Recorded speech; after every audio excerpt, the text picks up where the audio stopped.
আপনারা শুনছেন অনু audio films. প্রতি সপ্তাহে আপনাদের জন্য আমরা নিয়ে আসি তারানাথ তান্ত্রিকের রোমাঞ্চকর কিছু গল্প। আজ আপনি শুনবেন ইমন কল্যাণ মিত্রের কলমে তারানাথ ও কর্ণগ্রাস। গল্প শুনে ভালো লাগলে অবশ্যই আমাদের চ্যানেলটি সাবস্ক্রাইব করে বেল আইকন প্রেস করে রাখুন এবং অবশ্যই গল্প শুনে আপনার কেমন লাগলো আপনার মূল্যবান মতামত আমাদের কমেন্ট বক্সে লিখে জানান। শুরু হচ্ছে আজকের গল্প ইমন কল্যাণ মিত্রের কলমে তারানাথ ও কর্ণগ্রাস।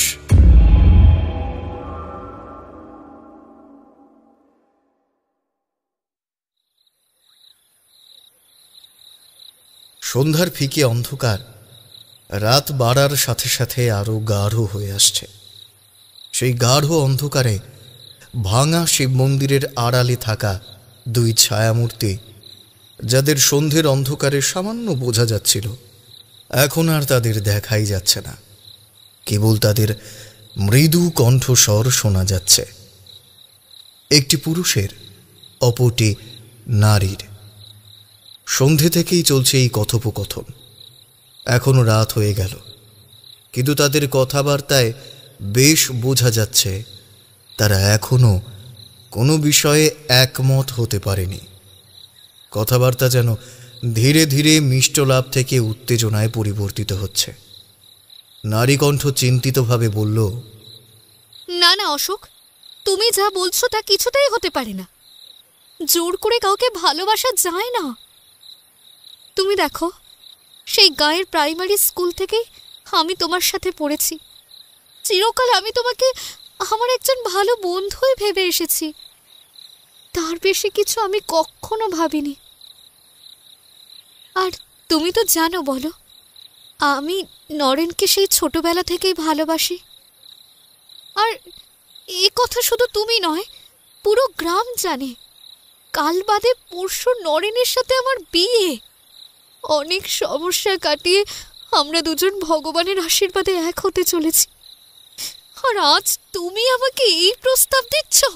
ছি ছি ছি, আমি অবাক হয়ে যাচ্ছি তোমার কথা শুনে। নারী কণ্ঠের প্রত্যুত্তরে এবার শোনা গেল এক অসহিষ্ণু পুরুষ কণ্ঠ। হ্যাঁ হ্যাঁ, আমি জানি পদ্মা, তুমি নরেনকে ছোট থেকে ভালোবাসো, কিন্তু তুমি একথা কেন বুঝতে পারছো না যে আমি তোমাকে ভালোবাসি, শুধু তোমাকে। মরে যাব আমি তোমাকে ছাড়া। হ্যাঁ, একথা ঠিক যে আমি তোমাকে বলতে পারিনি, কারণ তোমার বাবা গ্রামের সেরা লাঠিয়াল। আমি ভয়ে কিছু বলতে পারিনি তোমাকে, পাছে তুমি যদি তোমার বাবার কানে কথাটাকে তুলে দাও। কিন্তু যখন আমি শুনলাম তোমার বিয়ের কথা, তখন আর নিজেকে সামলাতে পারলাম না। অনেক ভয় জয় করে আজ আমি তোমাকে এটা বলতে এসেছি পদ্ম। তুমি পালিয়ে চলো আমার সাথে। বিশ্বাস করো, অনেক সুখে থাকবো আমরা দুজনে। আমরা অনেক সুখে থাকবো। অশোকের সন্ধে থেকে বলে চলা এই কথা আবারও শুনে পদ্মার গলাতেও এবার একটু অসন্তোষ দেখা যায়। না অশোক, তুমি যা বলছো তা আমার পক্ষে মেনে নেওয়া কিছুতেই সম্ভব নয়। নরেনকে বাদে আমি আর কাউকে ভালোবাসতে পারবো না অশোক। অনেক হয়েছে, আমি এবার বাড়ি যাব। আমার দেরি হয়ে যাচ্ছে। 15 বছর ধরে মনের কোণে জমতে থাকা রাগটা আর চেপে রাখতে পারে না অশোক। অগ্নুদ্গমের মতো সেটা বেরিয়ে আসে ওর গলা থেকে। নরেন নরেন নরেন, খালি এই নামটা শুনে শুনে আমি পাগল হয়ে যাচ্ছি। এই দেখো দেখো দেখো দেখো, ভালো করে দেখো, আমার দিকে চেয়ে দেখো। কোন অংশে আমি খারাপ নরেনের চেয়ে? আমি সুদর্শন, কলকাতায় ভালো চাকরি করি, মাস গেলে 30 টাকা মাইনে পাই, আমি শিক্ষিত, আর হ্যাঁ, সবচেয়ে বড় কথা, আমি বামুনের বেটা। কোনো বেনে ঘরের। একটা হুঙ্কার বেরিয়ে এলো যেন পদ্মার গলা থেকে। ভাঙা শিব মন্দির সংলগ্ন নির্জন বন কেঁপে উঠল সেই আওয়াজে।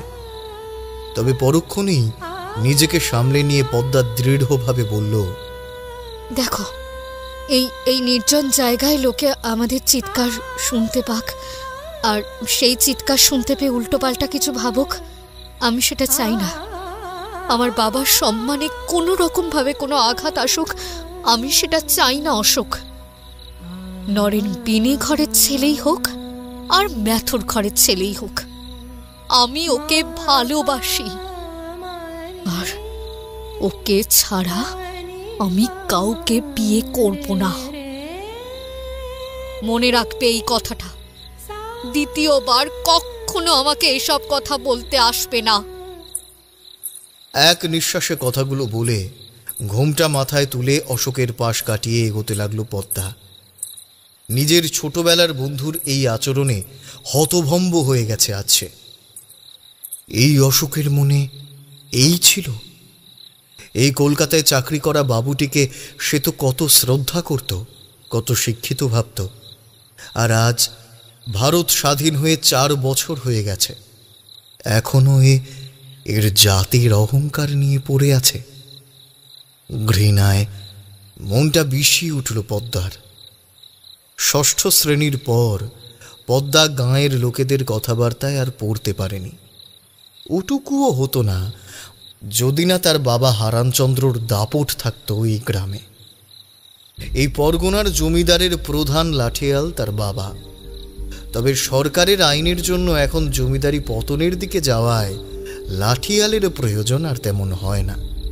কিন্তু তা সত্ত্বেও তার বাপের প্রতাপ কমেনি এই গাঁয়ে।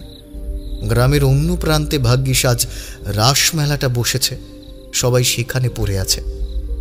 না হলে এই ভর সন্ধ্যাবেলায় তাকে আর একটা পুরুষের সাথে দেখলে তার গলায় দড়ি দেওয়া ছাড়া আর কোনো উপায় থাকতো না। মনে মনে ভাবতে লাগলো পদ্মা, ইস, কেন যে অশোকের কথায় আজ এখানে আসতে গেল। বাবার নরেন আজ মেলায় লাঠি খেলা দেখাবে। উত্তেজনায় কাল ঘুম হয়নি তার, তাই যতই বিয়ের জন্য মা বাধা দিক না কেন সে বেরিয়ে পড়েছিল সন্ধেই। তখনই অশোক রাস্তায় তার পথ আটকে কি এক জরুরি কথা বলবে বলে তাকে এই এত দূর নিয়ে এলো। এখন গিয়ে কি বলবে নরেনকে? এসব তো বলা যাবে না। পুরুষ মানুষ চিরকালই ভুল দিকে নিয়ে যাবে, না হলে সন্দেহ করবে, তাই এসব বলে তারই বদনাম হবে।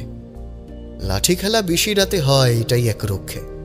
নরেনকে কি বলা যায় তাই ভাবতে যাবে, এমন সময় বাঁ হাতের কনুইয়ের কাছটায় একটা তীব্র হ্যাঁচকা টানে দাঁড়িয়ে যায় পদ্মা। তার মুখ দিয়ে একটা অস্ফুট আর্তনাদ বেরিয়ে আসে। কোনোভাবে পিছন ফিরে তাকিয়ে পদ্মা দেখে অশোক তার হাতটা চেপে ধরে খ্যাপা ষাঁড়ের মতো ফুঁসছে। চাঁদের মৃদু আলোতে তার জবা ফুলের মতো লাল চোখ দুটো দেখতে অসুবিধা হলো না পদ্মার। ওই 2 চোখে প্রতিহিংসা ছাড়া আর কিছু নেই। ছোট থেকেই মেয়েরা এই চাহনির মানে ভালো করে জানে। পদ্মার বুঝতে অসুবিধা হলো না। এক মুহূর্তের জন্য এক অজানা আশঙ্কায় বুকের ভেতরটা ছ্যাঁত করে উঠলেও ভয় পেল না পদ্মা। দাঁতে দাঁত চেপে ঘষঘষে গলায় অশোক বলল, যে জিনিসটা আমি নিজে পাবো না, আমি কাউকে পেতেও দেব না। তুই শুধু আমার। তুই কি ভেবেছিস আমাকে কষ্ট দিয়ে তুই নাচতে নাচতে শ্বশুর বাড়ি চলে যাবি, আর আমি এখানে বসে আঙুল কামড়াবো? আমি তো তা হতে দেব না। এই গ্রাম থেকে তুলে নিয়ে যাবো আজ তোকে। দেখি তোর বাপ কেমন করে আটকায় আমাকে। অশোক পদ্মার দিকে এক পা বাড়াতেই মাথায় আগুন জ্বলে গেল পদ্মার। একটা পা সোজা চালিয়ে দিল অশোকের তলপেটে। যন্ত্রণায় কোকিয়ে উঠে মাটিতে বসে পড়ল অশোক। আর সঙ্গে সঙ্গে পদ্মা শিব মন্দিরের গা থেকে একটা ভাঙা আদলা ইঁট তুলে মারল অশোকের কপালে। তীব্র আর্তনাদ করে যন্ত্রণায় ছটফট করতে লাগলো অশোক। মাথা ফেটে গলগল করে বেরোতে লাগলো তাজা রক্ত। তুই কি করলি শয়তানি? তোকে তোর কাজের উপযুক্ত শাস্তি দিলাম শয়তান। ভুলে যাস না আমি হরেনচন্দ্রর মেয়ে, আর জীবনেও যদি তুই আমার আর নরেনের মাঝখানে আসার চেষ্টা করিস, প্রাণ নিয়ে ফিরতে পারবি না। আমি এটা আজ তোকে বলে দিলাম। কথাটা বলে শাড়ির আঁচলটা কোমরে গুঁজে মেলার দিকে ছুট লাগালো পদ্মা। অশোকের কপালের রক্ত ভিজিয়ে দিতে লাগলো তার ফতুয়া আর তার সামনের সবুজ ঘাসের জমি। একটা ভিজে নরম কিছু স্পর্শে চেতনা ফিরল অশোকের। চোখ বন্ধ করেই সে অনুভব করল তার কপালের যেই জায়গাটা দিয়ে রক্ত বেরোচ্ছে সেইখানটা কেউ স্পর্শ করছে। ধীরে ধীরে চোখ খুলে অশোক দেখল একটা শিয়াল এসে তার কাটা জায়গাটা চাটছে। সঙ্গে সঙ্গে ধরপড় করে উঠে বসল অশোক। শিয়ালটা ভয়ে পালিয়ে গেল। কি জ্বালা করছে! মাথার যন্ত্রণায় মনে হচ্ছে আবার এক্ষুনি যেন সে অজ্ঞান হয়ে যাবে। অশোক আকাশের দিকে তাকিয়ে দেখল হাতের কোড়ে আঙুলের নখের মতো সরু বাঁকা চাঁদ এখন প্রায় মাঝ আকাশে। অবাক হয়ে গেল অশোক। এতক্ষণ সে অজ্ঞান হয়ে পড়েছিল। অশোক নিজের নির্বুদ্ধিতায় নিজেকে মনে মনে গালাগাল দিল। কি করে সে ভুলে গেল পদ্মা হরেনচন্দ্রর মেয়ে? বাপ যে তাকে নিজের হাতে কুস্তি লাঠি খেলা সব শিখিয়েছে, পদ্মাকে সে হাত ধরে টানবে আর সে চলে আসবে? না, একেবারে বোকার মতো কাজ করেছে সে। মাথার দুটো রগ চেপে কিছুক্ষণ চোখ বন্ধ করে বসে রইল অশোক।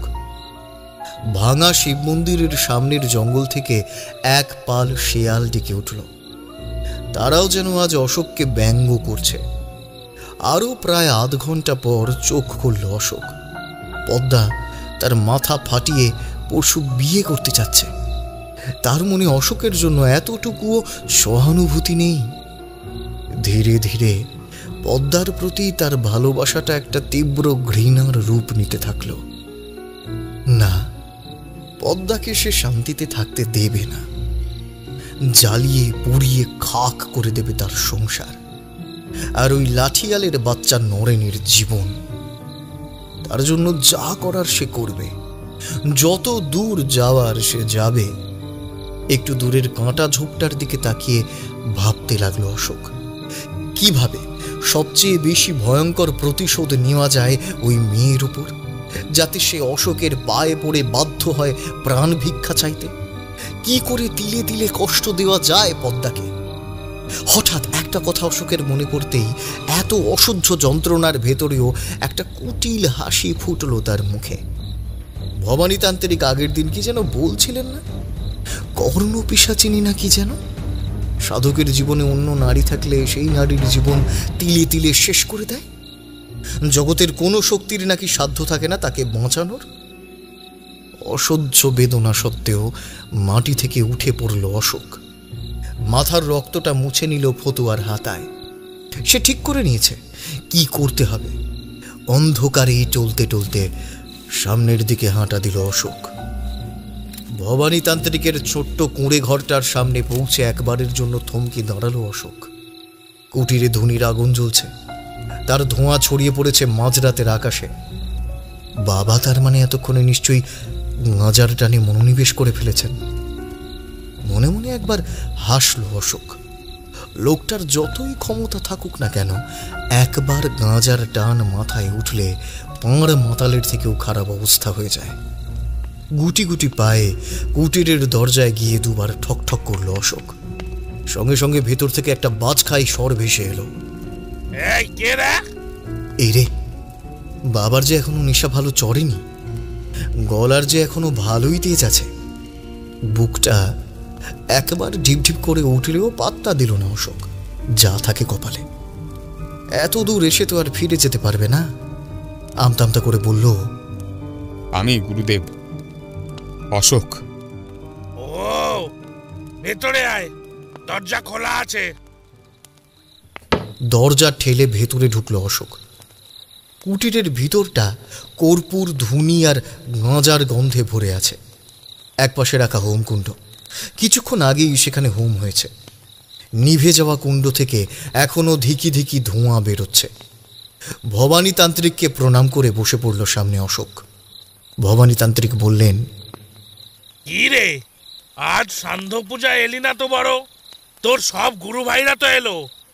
জিভের আড়ষ্টতা কাটিয়ে কোনোভাবে বলল অশোক, আসলে গুরুদেব আসছিলামই, কিন্তু সিঁড়ি দিয়ে পড়ে দেখুন না, মাথাটা কিরকম ফেটে গেল। কথাটা বলেই সে টের পেল তার বুকের ঢিপঢিপানিটা আবার বাড়ছে। সে যে মিথ্যে বলছে তা জানতে বাবার 1 মিনিটও লাগবে না। বাবার সেই ক্ষমতা আছে, কিন্তু আজ ভাগ্যবোধ হয় অশোকের পক্ষেই ছিল। ছিলিমে আর একটা লম্বা টান দিয়ে ভবানী তান্ত্রিক বললেন, তাহলে এখন এলি কেন? বাড়িতেই তো থাকতে পারতিস। এইবার একটু সাহস পেল অশোক।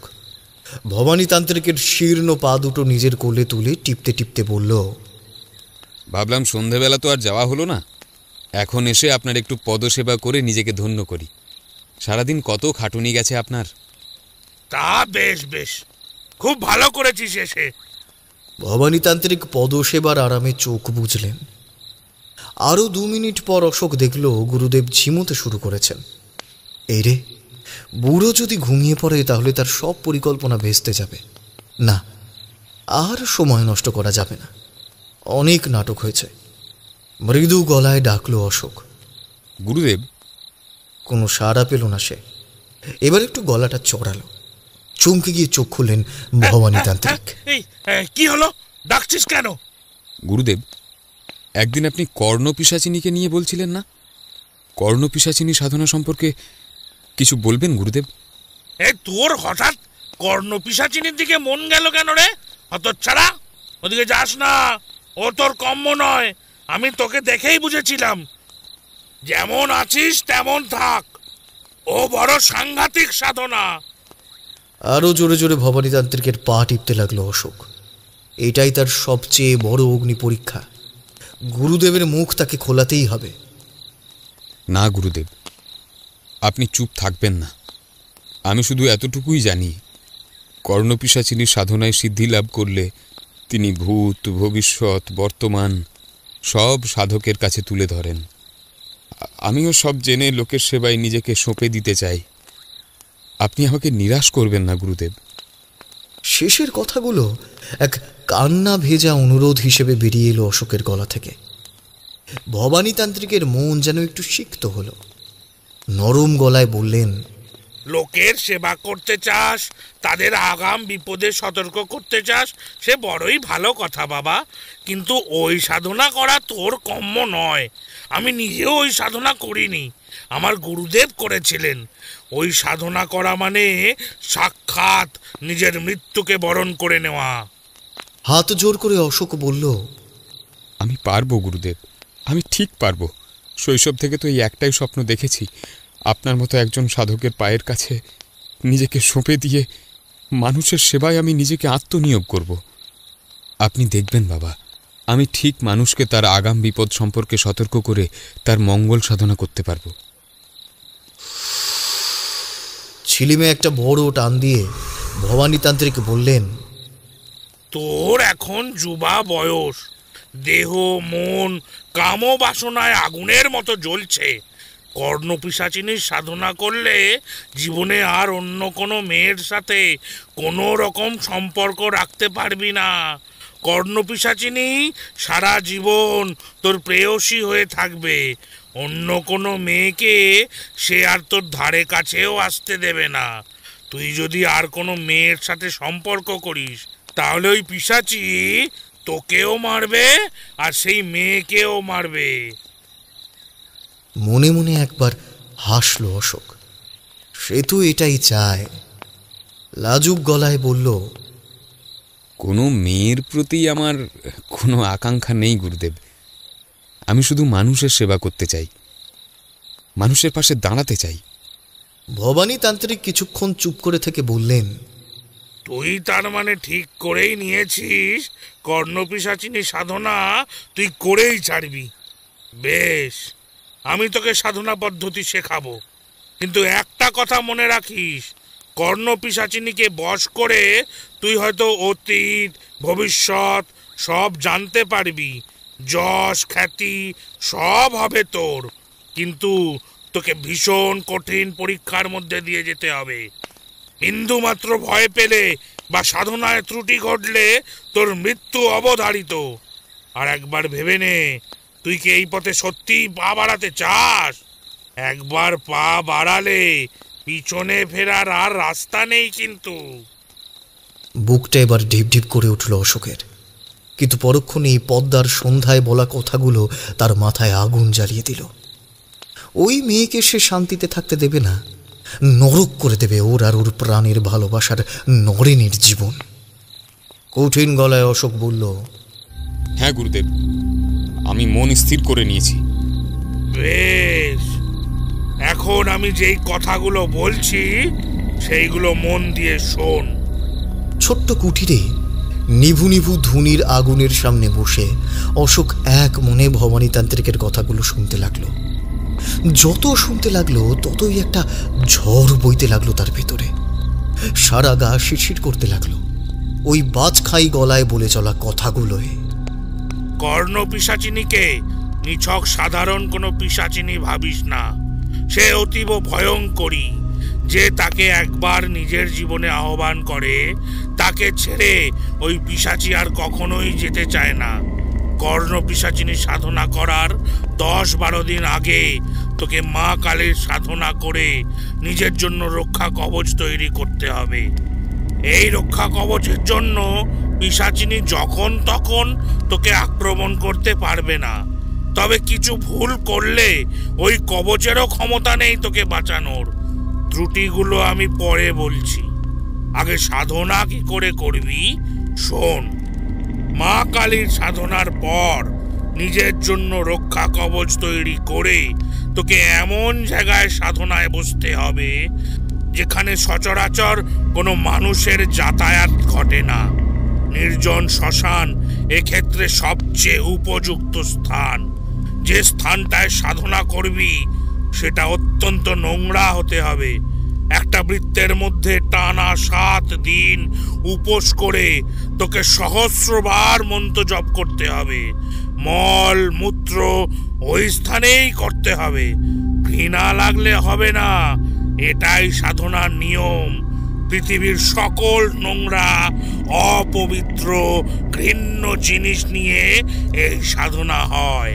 যত নোংরা থেকে তার জপ করতে পারবি সে ততই তোর ওপর প্রসন্ন হবে। অন্যান্য সাধনায় আমরা চন্দন দিয়ে নিজের কপালে ফোঁটা দিই, কিন্তু এই সাধনায় চন্দনের পরিবর্তে তোকে নিজের বজ্র ব্যবহার করতে হবে। কানেও বজ্রের ফোঁটা দিতে হবে। সাধনা সফল হতে থাকলে একটা মেয়ের কণ্ঠ মাঝে মাঝে কানে শুনতে পেতে থাকবি। ফিস ফিস করে সে কথা বলবে, হাসবে, ভয় পাবি না। ওই কণ্ঠ কর্ণ পিশাচিনেরই। সাধনার শেষ দিন মরা মানুষের ঘিলু বা রক্ত নিজে পান করে কর্ণ পিশাচিনের উদ্দেশ্যে রেখে তার আহ্বান করতে হবে। সে আসবে। তারপর সবচেয়ে কঠিন পরীক্ষা তোকে দিতে হবে। কর্ণ পিশাচিনী তোর সাথে সঙ্গম করতে চাইবে, ভুলেও তাকে বাধা দিবি না। যতই ভয় লাগুক, যতই ঘৃণা আসুক, তাকে সঙ্গমে বাধা দিলে তোর মৃত্যু অবধারিত। পরবর্তীকালে এই সঙ্গম দিনে 4-5 বার করেও হতে পারে। তবে সঙ্গমের সময় তুই কিন্তু তাকে কোনোভাবেই স্পর্শ করতে পারবি না। সে তোর শরীরে আঁচড়ে কামড়ে নিজের কাম লালসা পূর্ণ করতে থাকবে। সে যত তোর উপর তৃপ্ত হতে থাকবে তত ভূত ভবিষ্যৎ বর্তমানের সকল কথা জানাতে থাকবে। কর্ণ পিশাচিনী কখনো মিথ্যা বলে না। একটা কথা মাথায় রাখবি, যেদিন থেকে সে তোর বশ হবে সেদিন থেকেই সে তোর স্ত্রী হলো। নিজের বউয়ের সাথে যেমন আচরণ করবি তার সাথেও তেমন আচরণ তোকে করতে হবে। তাকে একটা নাম দিবি, সেই নামেই তাকে ডাকবি। কখনো তার সাথে খারাপ ব্যবহার করবি না।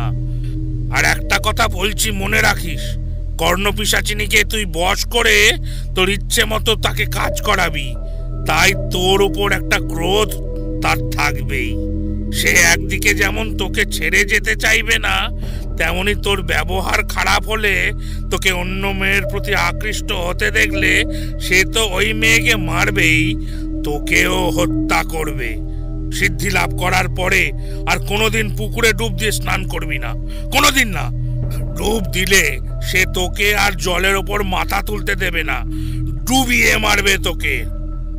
একটানা এতগুলো কথা বলে থামলেন ভবানীতান্ত্রিক। ছিলিমের আগুন নিভে গেছিল। তিনি তার জ্বালানোয় মনোনিবেশ করলেন। সব কথাগুলো শুনে এক অজানা ভয়ে মাথাটা ঝিমঝিম করছিল অশোকের। সাধনা না করে অন্য কোনোভাবে প্রতিশোধ নেওয়া যায় না? কিন্তু কিভাবে নেবে সে? কোনোভাবে ধরা পড়লে পদ্মার বাপ আর এই গ্রামকে তাকে ছেড়ে দেবে? তার চেয়ে একবার চেষ্টা করেই দেখুক না। খুব তো কঠিন নয়।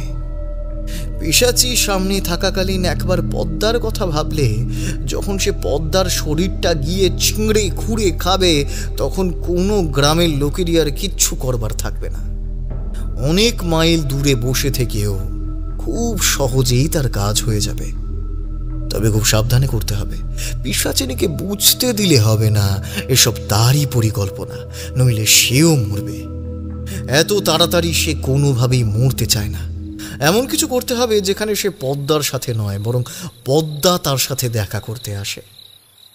একটা প্রশ্ন অনেকক্ষণ থেকেই অশোকের মাথায় ঘুরপাক খাচ্ছিল।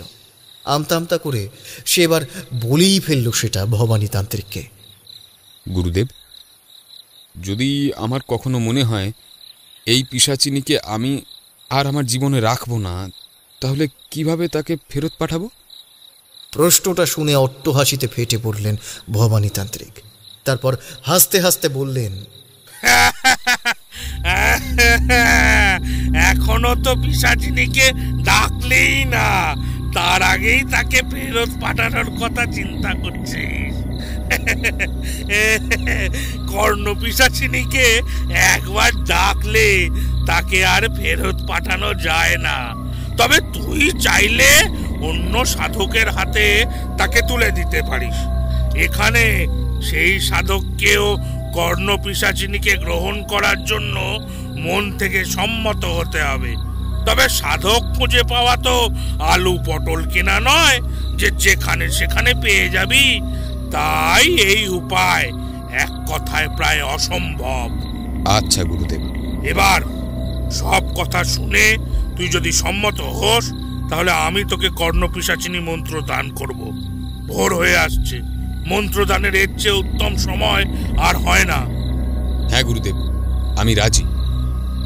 বেশ, তবে কানটা নিয়ে আয়। অশোক ভবানীতান্ত্রিকের মুখের কাছে তার কানটা বাড়িয়ে দিল। ভবানীতান্ত্রিক ফিসফিস করে তাকে মন্ত্র বলতে লাগলেন। মন্ত্র শুনতে শুনতে গা হিম হয়ে যেতে লাগলো অশোকের। শরীরটা যেন ভারী লাগছে। চোখ বন্ধ করে নিল অশোক। একটু পর ভবানীতান্ত্রিক বললেন, এই মন্ত্রগুলো ভালো করে মুখস্থ করে নে। মা কালীর পূজা পদ্ধতি তোকে আগেই শিখিয়েছি, তাই ওটা আর বললাম না। স্নান করে মা কালীর পূজা করে আগে রক্ষা কবচ তৈরি করে নিবি। কর্ণ পিশাচিনীর সাধনা করার সময় একদিনও স্নান করতে পারবি না কিন্তু। মন্ত্রটা কয়েকবার মনে মনে আওড়ে মুখস্থ করে নিল অশোক। এই কাজটায় সে বরাবরই দক্ষ। এবার একটা প্রশ্ন ভবানীতান্ত্রিককে না করে সে থাকতে পারল না। শীতল গলায় বলল, গুরুদেব, আমার যদি কেউ কোনো ক্ষতি করবার চেষ্টা করে, তাহলে কি আমি কর্ণ পিশাচিনীকে তার উপরে প্রয়োগ করতে পারবো? অশোকের প্রশ্নটা শুনে ভবানীতান্ত্রিক প্রথমে কিছু বললেন না। তারপর একবার তার পা থেকে মাথা অবধি নিরীক্ষণ করে ধীরে ধীরে বললেন, কর্ণ পিশাচিনী অন্য পিশাচ। পিশাচিনীদের মতো নয় যে সাধক বললেই গিয়ে কারোর রক্তপান করবে বা মুন্ডু ছিঁড়ে আনবে। সে ক্ষতি করবে অন্যভাবে। সাধক যে ব্যক্তিকে নির্দেশ করে দেবে, কর্ণ পিশাচিনী তার কাছে গিয়ে তার কানে ফিস ফিস করে কুমন্ত্রণা কু কথা বলতে থাকবে। সেই ব্যক্তির সকল মনোবল ভেঙে দেবে। কানে সব সময় ফিস ফিস করে কথা শুনতে শুনতে সেই লোক পাগল হয়ে যাবে। এক সময় মৃত্যুর কোলে ঢলে পড়বে। তবে এই কাজ যতদিন ধরে চলবে, ততদিনও কিন্তু পিশাচি সাধকের কাছে আসতে থাকবে রক্ত মাংস গ্রহণ করার জন্য, সাধকের সাথে সঙ্গম করার জন্য। কিন্তু মন্ত্র শিখেই কর্ণ পিশাচিনীকে কারোর ওপর প্রয়োগ করার কথা তোর মাথায় এলো কেন বলতো? সত্যি করে বলতো, তোর মতলবটা কি? গুরুদেবের শেষ কথাটায় বুকটা ছ্যাঁত করে উঠল অশোকের। কোনোভাবে বলতে গেল, না না না গুরুদেব, আসলে সাধকদের অনেকে ক্ষতি করে না, তাই বলছিলাম, ওই আর কি। কিন্তু তারই আমতা আমতা কথায় পাত্তা না দিয়ে তার দিকে আসন ছেড়ে শটান উঠে এলেন ভবানীতান্ত্রিক। ভয় পেয়ে একটু পিছিয়ে গেল অশোক। তার সামনে এসে ভোরের আলোয় তাকে একবার ভালো করে দেখে হঠাৎই তার গলাটা টিপে ধরলেন ভবানীতান্ত্রিক। দম বন্ধ হয়ে হাঁসফাঁস করতে লাগলো অশোক। ভবানীতান্ত্রিক তাকে একটা কুৎসিত গালাগালি দিয়ে দাঁতে দাঁত চেপে বললেন, যে সাধক মানুষের মঙ্গলের জন্য পিশাচিনীর কাছ থেকে ভবিষ্যৎ জানতে চায়, তার মাথায় সবার আগে অন্যের ক্ষতি করার কথা কেন এলো? বোকা পেয়েছিস আমায়? সত্যি করে বল, কার ক্ষতি করার জন্য তুই এই মন্ত্র শিখলি? বল এক্ষুনি, না হলে মেরেই ফেলবো তোকে। বল। চেঁচিয়ে উঠলেন ভবানীতান্ত্রিক। অশোকের চোখ ঠিকরে বেরিয়ে আসছিল। কোনোভাবেই এই অসীম শক্তিশালী প্রৌঢ়ের সঙ্গে সে পেরে উঠছিল না। গুরুদেব বুঝে গেছেন আর কোনো রাস্তা নেই। কোনোভাবে তার সাঁড়াশির মতো হাতটা ছাড়িয়ে মাটিতে পড়ে গেল অশোক। ভবানীতান্ত্রিক তখনও দমে গেলেন না। মাটিতে পড়ে যাওয়া অশোকের বুকে এক হাঁটু দিয়ে বসে আবার টিপে ধরলেন তার গলা। বল এক্ষুনি, আমার সামনে ভালো সেজে কার ক্ষতি করতে যাচ্ছিস তুই? কার অনিষ্ট করার জন্য এই মন্ত্র শিখলি? বল। আমি ভালো মতো বুঝতে পারছি এখন এই মন্ত্র তুই মানুষের মঙ্গল করার জন্য শিখিসনি। অশোকের ছটপট করতে থাকা হাত দুটো চারিদিকের জিনিস এলোমেলো করে দিতে থাকলো। চোখে অন্ধকার নেমে এসেছে তার। হাতে হঠাৎ ভারী কিছু ঠেকতে আর ৭-৫ না ভেবে সেটা সজোরে বসিয়ে দিল ভবানীতান্ত্রিকের মাথার পিছনে। একটা আর্তনাদ করে উঠলেন ভবানীতান্ত্রিক। তাঁর হাতের জোর অশোকের গলায় আলগা হতেই অশোক আরো ৩ বার সজোরে ভারী জিনিসটা দিয়ে আঘাত আনল তার মাথায়। একটা অস্ফুট আর্তনাদ করে মাটিতে পড়ে গেলেন ভবানীতান্ত্রিক। ঘরের মেঝে রক্তে ভেসে যেতে লাগলো। ভবানীতান্ত্রিকের ভারী শরীরটা নিজের ওপর থেকে সরে যেতেই কোনো রকমে উঠে বসল অশোক। চারিদিক দেখে আঁতকে উঠল সে। হাতের দিকে তাকিয়ে দেখে ভারী জিনিসটা আর কিছুই নয়, হোম যজ্ঞে ব্যবহৃত তার অতি পরিচিত ভারী ধাতুর ঘট ওটা। আজ ওই রক্তমাখা ঘটটাকে অনেকটা অচেনা লাগলো তার।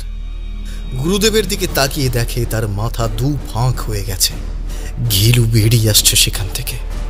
মনটা হু হু করে উঠল অশোকের। এ কি করলো সে? গুরুদেবকেই মেরে ফেলল। হাতের ঘরটা একটা ধাতব শব্দ করে পড়ে গেল মাটিতে। হাঁটু দুটো কাঁপতে শুরু করেছে তার। কিছুক্ষণের মধ্যেই নিজেকে কিছুটা সামলে নিল অশোক। মনে মনে ভাবল, ও যদি না মারত গুরুদেব তো তাহলে ওকেই মেরে ফেলতেন। না, এখন মাথা ঠান্ডা রাখতে হবে। কিছুক্ষণের মধ্যেই গুরু ভাইরা এসে যাবে। তার আগে এখান থেকে সব রক্ত মুছে গুরুদেবের দেহ পাথরে বেঁধে জলে ফেলে দিতে হবে। তাহলেই সবাই ভাববে কাউকে কিছু না বলে গুরুদেব কোথাও চলে গেছে। একবার কর্ণপিশাচিনীকে বশ করতে পারলে কেউ আর ওর টিকিটাও ছুঁতে পারবে না। নিজের বুদ্ধির তারিফ না করে পারল না অশোক। আর না ভেবে গায়ের ফতুয়াটা খুলে কাজে লেগে গেল। গুরুদেবের শরীরটার দিকে চেয়ে দেখল মাথা ফেটে ঘিলু বেরোচ্ছে। গুরুদেব বলেছিলেন কর্ণপিশাচিনীকে মাথার ঘিলু দিতে হবে প্রথম দিন। অশোকের ঠোঁটের কোণে একটা বাঁকা হাসি খেলে গেল। পাশে পড়ে থাকা রক্তমাখা ঘরটা তুলে নিল অশোক। একটা কুটিল হাসি ছড়িয়ে পড়ল ছোট্ট কুটিরটায়। ভবানীতান্ত্রিক, তুমি নিজে কখনো ভাবতে পেরেছিলে যে তোমার ঘিলুই কর্ণপিশাচিনীকে আহুতি দেওয়া হবে?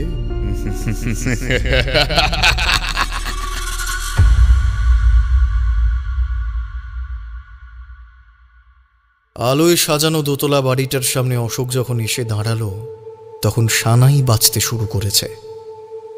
আজ পদ্মার বিয়ে। পদ্মার বাবা কলকাতা থেকে গাইয়ে বাজিয়েদের নিয়ে এসেছে। গ্রামের প্রায় সবারই নিমন্ত্রণ। অশোকের বাড়িতেও নিমন্ত্রণ করতে গেছিল হরেন লাঠিয়াল।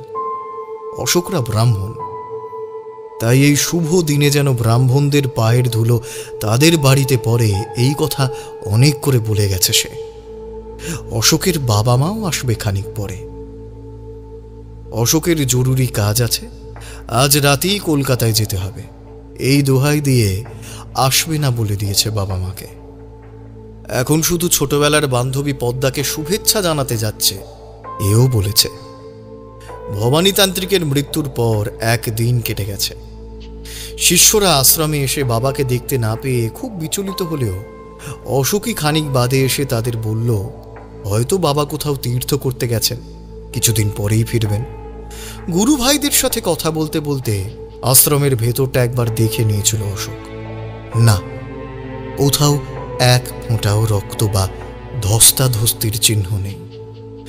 যে জিনিস যেখানে থাকার সেখানেই আছে। ঘরটা অবশ্য নেই, তবে সেটা আর কেউ লক্ষ্য করেনি। পদ্মার বাড়ির পিছন দিকটায় দাঁড়িয়ে অশোক ভাবছিল, পদ্মা আসতে পারবে তো? বাচ্চাটা ঠিকঠাক চিঠিটা দিতে পারবে তো ওকে?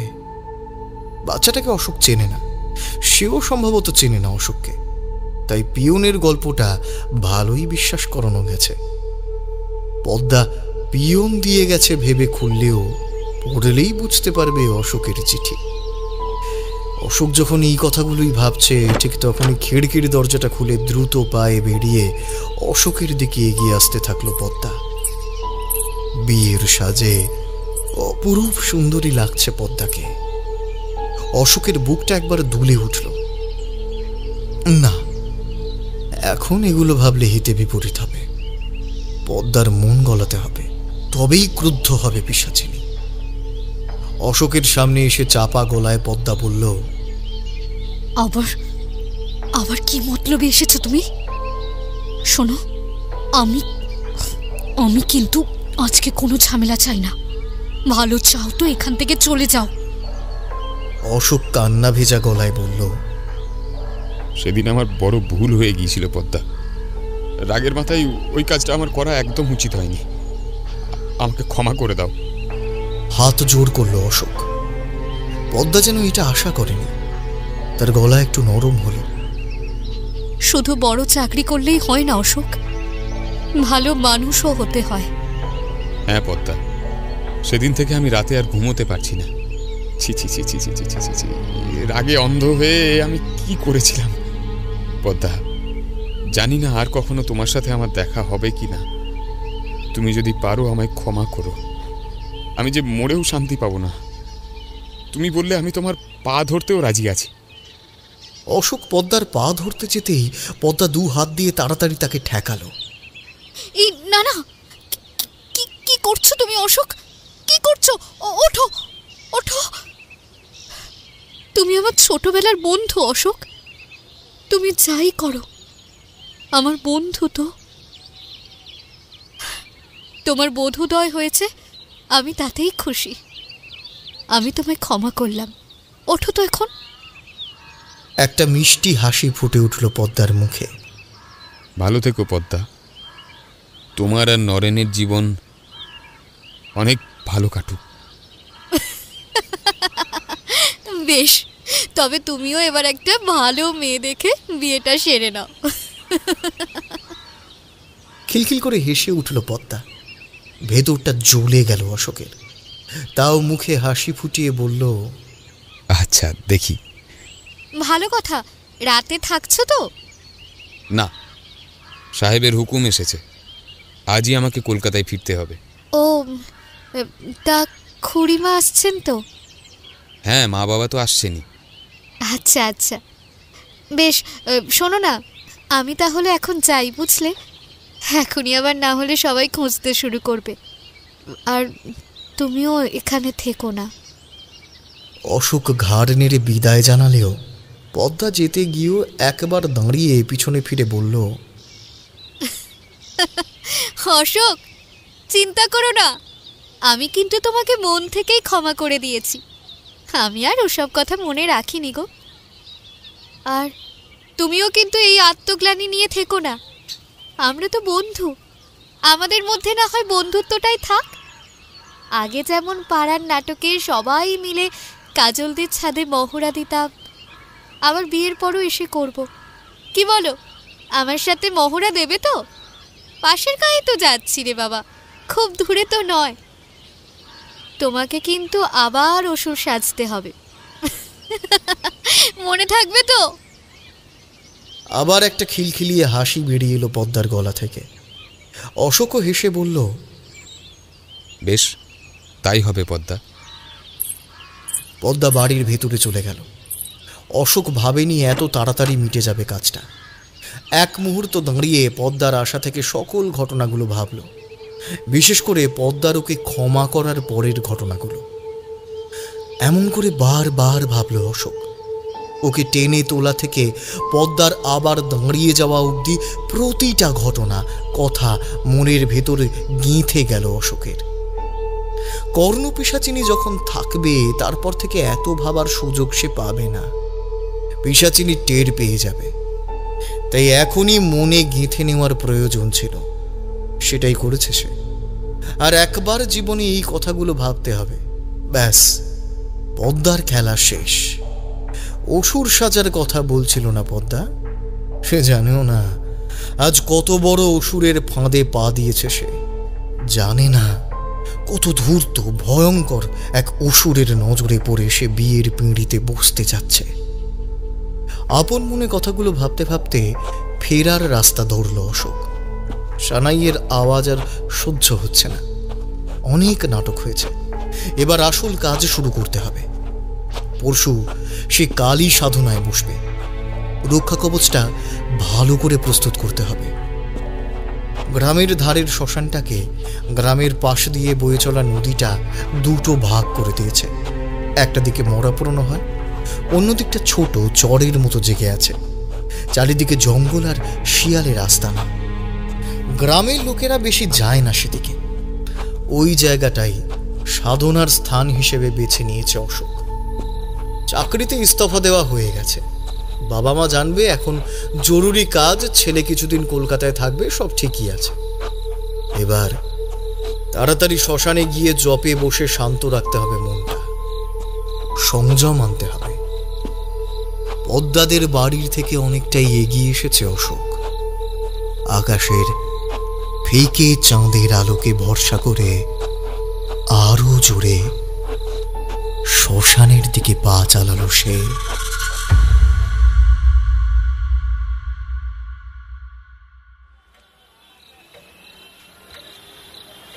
সন্ধেবেলা নিজের বৈঠকখানার ঘরটায় বসে উদাস দৃষ্টিতে কি যেন ভাবছিলেন ঠাকুরমশাই। আজ কিশোরী আর বিভূতি আসেনি। ওরা যে আসবে না তা তিনি আগেই বুঝেছিলেন, কিন্তু কেউ তো আজ আসবে। তাঁর মন বারবার তাঁকে সেই কথাই জানান দিচ্ছে, এবং এও তিনি অনুভব করতে পারছেন যে আসবে সে বড় বিপদে পড়েই তাঁর কাছে ছুটে আসবে। আপন মনে একটা বিড়ি জ্বালিয়ে তিনি পুরনো দিনের কথাগুলো ভাবতে লাগলেন। তন্ত্র সাধনার নেশায় ঘর ছেড়ে বেরিয়ে যাওয়ার কথা, মাতু পাগলির সান্নিধ্য লাভ, বরাকর নদীর তীরে মধুসুন্দরী দেবীর আবির্ভাব, পঞ্চমুণ্ডির আসনে সাধনা, আরও কত কথা। এখন তিনি সংসারী হয়ে গেছেন, 4-15 পড়ল। এখন ইচ্ছা থাকলেও ঘর ছেড়ে তিনি আর বেরিয়ে পড়তে পারেন না। আর কারই বা সন্ধানে যাবেন? মা মধুসুন্দরী দেবী তো বলেই দিয়েছিলেন, জীবনে অন্য স্ত্রী এলে তিনি আর দেখা দেবেন না। ভাবতে ভাবতে চোখে জল চলে এলো তারানাথের। বর্তমানে তাঁর অর্থাভাব দেখা দিয়েছে। মধুসুন্দরী দেবীর কৃপায় খাওয়া পড়াটা কোনোভাবে চলে গেলেও এভাবে আর দিন চলে না। ক্ষমতা বলে তাই যখন থেকে আজ বুঝতে পেরেছেন কেউ আসবে, তিনি অধীর হয়ে অপেক্ষা করছেন। যদি মা লক্ষ্মী আজ একটু মুখ তুলে চান। এমন সময় দরজায় কড়া নাড়ার শব্দ হলো। তাঁর চটক ভাঙল। তিনি গলাটা একটু পরিষ্কার করে বিড়ির অবশিষ্টাংশটা নারকেলের মাথায় গুজে দিয়ে বললেন, ভেতরে আসুন, দরজা খোলা আছে। দরজাটা মৃদু ফাঁক হয়ে গেল। ধীর পায়ে তাঁর সামনে এসে দাঁড়ালো একজন। ঠাকুরমশাই দেখলেন তার সামনে এক অপরূপ সুন্দরী গ্রাম্য তরুণী দাঁড়িয়ে আছে। বয়স আনুমানিক 18-19। তবে তাঁর ফর্সা মুখে সম্প্রতি কোনো এক দুর্যোগের বিষণ্ণ ছায়া নেমে এসেছে। চোখ দুটো ফুলে গেছে কেঁদে কেঁদে। মেয়েটা হাত জোর করে মাথা নিচু করে তাঁকে প্রণাম করল। আর সেই মুহূর্তেই তারানাথের শরীরটা এক মুহূর্তের জন্য শিহরিত হয়ে উঠল। মেয়েটার পেছনে একটা কালো ছায়া লক্ষ্য করলেন তিনি। সে যেন মুত পেতে আছে, বাগে পেলেই মেয়েটাকে শেষ করবে। কি যেন বুঝলেন তিনি। তারপর শান্ত গলায় মেয়েটাকে বললেন, বসো মা। তা এখন তোমার স্বামী কেমন আছে? মেয়েটার শরীরটা যেন কেঁপে উঠল এক মুহূর্তের জন্য। পরক্ষণে সে লুটিয়ে পড়ল তারানাথের পায়ে, কাঁদতে কাঁদতে বলল, ঠাকুর মশাই, আপনি তো সবটাই জানেন। আমার রোজ জীবনটা শেষ হয়ে যাচ্ছে। আমাদের বাঁচান ঠাকুর মশাই, আমাদের বাঁচান আপনি। ঠাকুরমশাই মেয়েটাকে তুলে বললেন, ওঠো মা, ওঠো, শান্ত হও। আমি সব জানি মা। তুমি আমার ঘরে ঢুকতেই আমি দেখতে পেলাম একটা কালো ছায়া তোমার পিছু নিয়েছে। সে অপেক্ষা করে আছে তোমার অনিষ্ট করবার জন্য। আর এটাও বুঝলাম যে তোমার স্বামীর বড় বিপদ। সম্ভবত কাল সে অজ্ঞান হয়ে গেছিল, তাই ওই কথা বললাম। মেয়েটা তারানাথের কথায় কিছুক্ষণ হাঁ হয়ে থাকল। তারপর কাঁপা কাঁপা গলায় বলল, ও হাসপাতালে ভর্তি।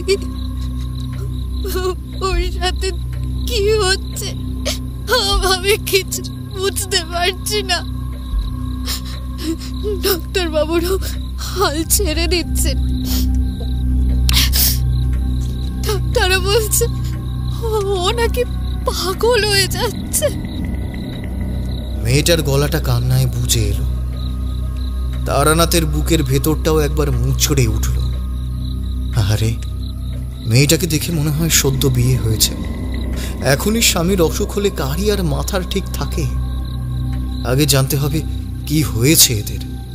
তিনি বললেন, কেঁদো না মা, ওপরে মা আছেন, তিনি সব ঠিক করে দেবেন।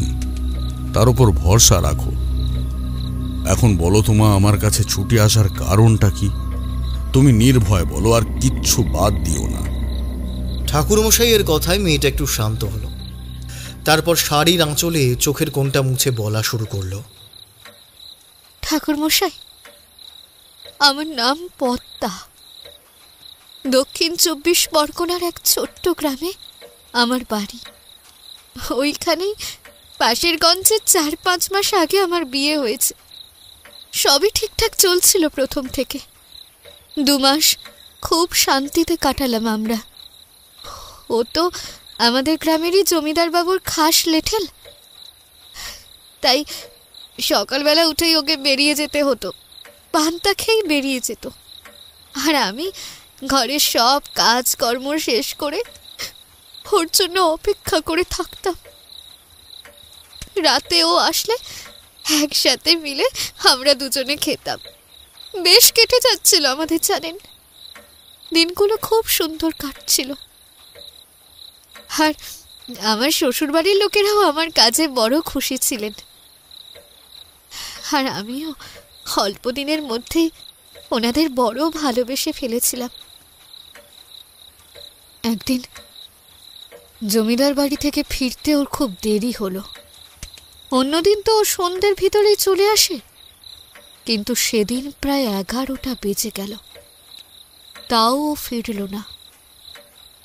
বাবা মা বিশেষ চিন্তা করেননি। ওনারা ভাবছিলেন ও বোধহয় জমিদার বাড়ির কোনো কাজে আটকে গেছে। কিন্তু জানেন তো, আমার মনটা না কিরকম একটা হচ্ছিল, কেমন কু ডাকছিল। মা বাবাকে খেতে দিয়ে দালানে গিয়ে লণ্ঠনটা নিয়ে অপেক্ষা করছিলাম ওর জন্য। একটু পরে দেখি ও আসছে, কিন্তু কেমন নেশাখোরদের মতো টলতে টলতে। আমার সামনে এসে যখন দাঁড়ালো, বেশ বুঝলাম ও কোনো নেশা করেনি। আর তখনই যে লণ্ঠনটা চোখের সামনে আমি ধরলাম, আমার বুকটা কেমন ভয় কেঁপে উঠল। দেখি ওর চোখ দুটো তাজা রক্তের মতো লাল হয়ে গেছে। আর সেই দুটো চোখে মনি দুটো ছোট্ট হয়ে চল চল করে চলছে। ওর মনি দুটো অত ছোট কি করে হলো, এই ব্যাপারের কোনো মানে আমি খুঁজে পেলাম না। ওকে জিজ্ঞেস করলাম, কে গো, এত দেরি হলো যে তোমার? কোথায় ছিলে তুমি? জানেন, ও কেমন একটা খড়খড়ে গলায় বলল, কেন দেরি হবে কেন, ঠিক সময়ে তো এসেছি। হ্যাঁ ঠিক সময়? আরে কি বলছো গো, রাত 11টা বাজে এখন। ও অবুঝের মতো মাথাটা চুলকালো। হ্যাঁ 11টা বেজে গেছে, কি বলছো গো? আমি আর কোনো কথা বললাম না। ওকে ঘরে নিয়ে গিয়ে হাত মুখ ধোয়ার জল দিতে গিয়ে দেখি ওর সারা গা জ্বরে পুড়ে যাচ্ছে। খুব অবাক হয়ে গেলাম আমি। যে মানুষটা সকালবেলা ওরকম সম্পূর্ণ সুস্থ হয়ে খেয়ে বেরোলো, তার এখন কিভাবে এত জ্বর আসতে পারে বলুন? তাড়াতাড়ি করে ওকে কোনো মতো একটু খাইয়ে ঘরে নিয়ে গিয়ে আমি মাথায় জল পট্টি দিতে লাগলাম। বাবা মা বয়স হয়েছে, ওনারা চিন্তা করবেন, তাই ওনাদের আমি আর কিছু বলিনি। রাতে যখন ওর মাথায় জল পট্টি দিচ্ছি, তখন হঠাৎ করে আমার হাতটা ধরে জড়ানো একটা গলায় বলল, জানো তখন না মাথাটা কেমন যেন গুলিয়েছিল। কিভাবে বেরিয়ে এলাম নিজেও জানি না। আজ আখড়া থেকে বেরিয়ে কাশী ভট্টাচার্যের বাড়ির পিছনের বাঁশবাগানের রাস্তাটা ধরলাম। অন্যদিন তো এই সোজা রাস্তা দিয়েই ফিরি, আজ জানি না কেন আখড়া থেকে বেরোনোর সময় মাথার ভেতরে কে যেন ওই বাঁশবাগানের রাস্তাটাই ধরতে বলছিল। যখন হুঁশ হলো দেখি অনেকটাই ভেতরে ঢুকে পড়েছি, তাই আর পেছনে না গিয়ে ওটা ধরেই এগোতে লাগলাম। ভাবলাম নিজেই কখনো অন্যায় খেয়ালে এসে গেছি, বুঝতে পারিনি। জোর কদমে বাড়ির দিকে এগোচ্ছিলাম।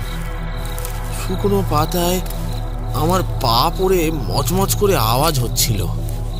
হঠাৎ যেন মনে হলো আমার একার পা নয়, যেন আরও কারোর একজনের পা পড়ছে ওই বাঁশ গাছের পাতাগুলোর উপর। বুকের ভেতরটা ধড়াস করে উঠল। সঙ্গে সঙ্গে পিছনে তাকালাম, কিন্তু কাউকেই দেখতে পেলাম না। লণ্ঠনটাও আজ ভুল করে আখড়ায় ফেলে এসেছিলাম। অন্ধকার রাস্তায় ওই এক ফালি চাঁদের আলোকে ভরসা করে আবার হাঁটা শুরু করলাম। কিন্তু আবার যেন কিছু দূর গিয়ে মনে হলো আমি ছাড়াও আর একজনের পা পড়ছে শুকনো বাঁশ পাতাগুলোর উপর। আমি জোরে হাঁটলেও সে জোরে জোরে হাঁটছে, আমি আস্তে হাঁটলেও সে নিজের গতি কমাচ্ছে। একবার যেন একজোড়া নুপুরের শব্দও কানে এলো। আমি জীবনে কখনো ভয় পাইনি। 2 বছর আগেও গোরা সাহেবের পুলিশদের লাঠির গায়ে নাজেহাল করে ছেড়ে দিয়েছিলাম, কিন্তু আজ যেন আমার সব সাহস কোথায় উবে গেল। অন্ধকারে পিছনে তাকিয়ে বললাম, কে কে কে রে? কোনো সাড়া পেলাম না। আবারও হাঁকলাম, কে আসছিস পিছন পিছন? এবার মনের ভুল ভেবে সামনে ফিরতে যাব, এমন সময়ই আমার সামনের দিক দিয়ে একটা ছায়া যেন সরাত করে সরে গেল। সারা শরীর যেন অবশ হয়ে গেল আমার। বুঝলাম না একটা ছায়া আমার পেছন থেকে সামনে ঘোরার সময়টুকুর ভিতর কি করে সরে যেতে পারে। আমি এক ঝলকের জন্য দেখেছি ছায়াটাকে। তার পরনে শাড়ি ছিল, সে একজন মেয়ে ছেলে। আমি হাঁকলাম, কাদের বাড়ির বউ তুমি? রাত বিরেতে জঙ্গলে কি করছো? কথাটা বলার সাথে সাথেই পাশের বাঁশঝাড় থেকে স্পষ্ট এক ফ্যাস ফ্যাসে মেয়ের গলার হাসি ভেসে এলো। ঠিক টিনের কৌটোর ভেতরে মুখ ঢুকিয়ে কথা বললে যেমন শোনাবে তেমন। আর সঙ্গে সঙ্গেই ওই বাঁশঝাড়টার কাছ থেকে একটা হাওয়া এসে ঝাপটা মারলো আমার মুখে। শরীরটা ভারী হয়ে গেল আমার। মনে হলো মাথার উপর কেউ যেন 10 কেজির পাথর চাপিয়ে দিয়েছে। নড়তে অবধি পারছি না। ওই বাঁশঝাড়ের সামনে ঠায় দাঁড়িয়ে রইলাম আমি। সামনে থেকে আসতে লাগলো ওই খ্যান খ্যানে গলার হাসি। ওখানে কতক্ষণ দাঁড়িয়েছিলাম, কি করছিলাম মনে নেই। এক সময় হঠাৎ করেই চটকা ভাঙলো। চেয়ে দেখি তখন ওই বাঁশ গাছের সামনে দাঁড়িয়ে আছি। ওই হাসি, আঁশটে গন্ধের হাওয়া, তা কিছুই আর নেই। কিন্তু আমার গা হাতে অসম্ভব যন্ত্রণা করছে। তখনও না কেমন যেন ভ্যাবাচাকা খেয়েছিলাম। তাই কি বলেছ, আমি কি করে এলাম এসব আমি কিছুই বুঝতে পারিনি। কি হলো বলো তো আজ? ওর মুখ থেকে এইসব কথা শুনে ভয়ে আতঙ্কে আমার বুকটা হিম হয়ে গেল। নরেনকে আমি ছোট থেকেই চিনি, ভালোবাসি। আমি জানি ও কখনোই এমন কিছু নেশা ভাঙ করে না যে এমন ভুলভাল জিনিস চোখের সামনে দেখবে। ভাবলাম জ্বরের ঘোরে হয়তো কিছুক্ষণ ঘুমিয়ে পড়েছিল, তাই হয়তো কোনো দুঃস্বপ্ন দেখে, আর হয়তো তার জন্যই সেটাকে সত্যি বলে মনে করছে। ওর মাথায় হাত বুলিয়ে দিতে দিতেই আমি বললাম, আরে ওসব কিছু নয়, তুমি হয়তো অন্ধকারে কোনো ভুল দেখেছো। আর আষ্টে গন্ধ মনে হয় কি বলো তো, কোনো ইঁদুর বা বিড়াল মরেছিল, সেখান থেকেই তোমার নাকে এসেছে। সারাদিন রোদে রোদে না খেয়ে পাহারা দাও, কত কাজ করো বলো তো, সেই জন্যই এসব ভুলভাল দেখছো। ওসব নিয়ে আর ভেবো না, এখন চুপটি করে আমার কাছে শুয়ে থাকো তো, দেখবে কাল সব ঠিক হয়ে যাবে। ও আর কোনো কথা বলল না, ঘুমিয়ে পড়ল। নরেনকে আমি এতগুলো সান্ত্বনার কথা বললেও আমি নিজেকে কিছুতেই সান্ত্বনা দিতে পারলাম না। পাশে বসে জেগে রইলাম। মাঝে মাঝে মৃদু লণ্ঠনের আলোয় ওর মুখটা দেখছিলাম, আর আমার বুকটা ওটা দেখেই ভয়ে কেঁপে উঠছিল। ওর মাথায় জলপট্টি দিতে দিতেই আমি ইষ্টনাম জপ করতে লাগলাম। কেন জানি না একটা অজানা ভয় আমাকে বারবার চেপে ধরছিল। আর পরের দিন থেকেই সর্বনাশের শুরু হলো ঠাকুর মশাই। পরের দিন সকাল থেকেই ওর ধূপ জ্বর এলো। আমি সারাদিন ওর পাশে বসে মাথায় জলপট্টি দিতে লাগলাম। দুপুর বেলা নাগাদ একবারে উঠেছিলাম ওর জন্য পথ্য বানাতে। রান্নাঘরে গিয়ে একটু পথ্য বানাচ্ছিলাম, আর ভাবছিলাম বিকেলে একবার কবিরাজ দাদুর বাড়িতে গিয়ে একটা ওষুধ নিয়ে আসব। এমন সময় ভিতরের ঘর থেকে ওর আর্তচিৎকার শুনতে পেলাম। ভয়ে চমকে উঠলাম আমি। সঙ্গে সঙ্গে ভেতরের ঘরের দিকে ছুট লাগালাম, আর দরজার সামনে এসে যা দেখলাম তাতে আমার সারাটা শরীর কেঁপে উঠল। দেখি ও উলঙ্গ হয়ে বসে আছে খাটে, আর নিজের নখ দিয়ে অনবরত নিজের গাটাকে চিটে কুটছে। রক্ত বেরোচ্ছে ওর সারা শরীর দিয়ে, আর একটা ফ্যাস ফ্যাসে কণ্ঠে কিছু যেন বলছে। চলে যা, চলে যা, আমার সামনে থেকে চলে যা, আমার সামনে থেকে চলে যা, নষ্টা মাগি। এই তোর কথা আমি আর শুনতে পারছি না, চলে যা, চলে যা।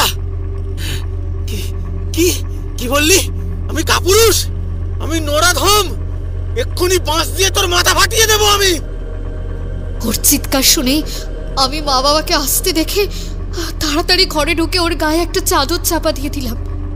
আমাকে ঘরে ঢুকতে দেখি হতভম্ব হয়ে গেল। এতক্ষণ দরজার সামনে দাঁড়িয়েছিলাম, যেন আমাকে ও দেখতেই পায়নি এমন ভান করলো, আর তারপর অবুঝ শিশুর মতো কাঁদতে শুরু করলো। পদ্মা, পদ্মা, আমাকে বাঁচা, পদ্মা, আমাকে বাঁচা। ওই শয়তানি সব সময় আমার কানে ফিসফিস করে যাচ্ছে। আমি আর পারছি না পদ্মা, আমি আর পারছি না। আমার মাথাটা ফেটে যাচ্ছে যন্ত্রণায়।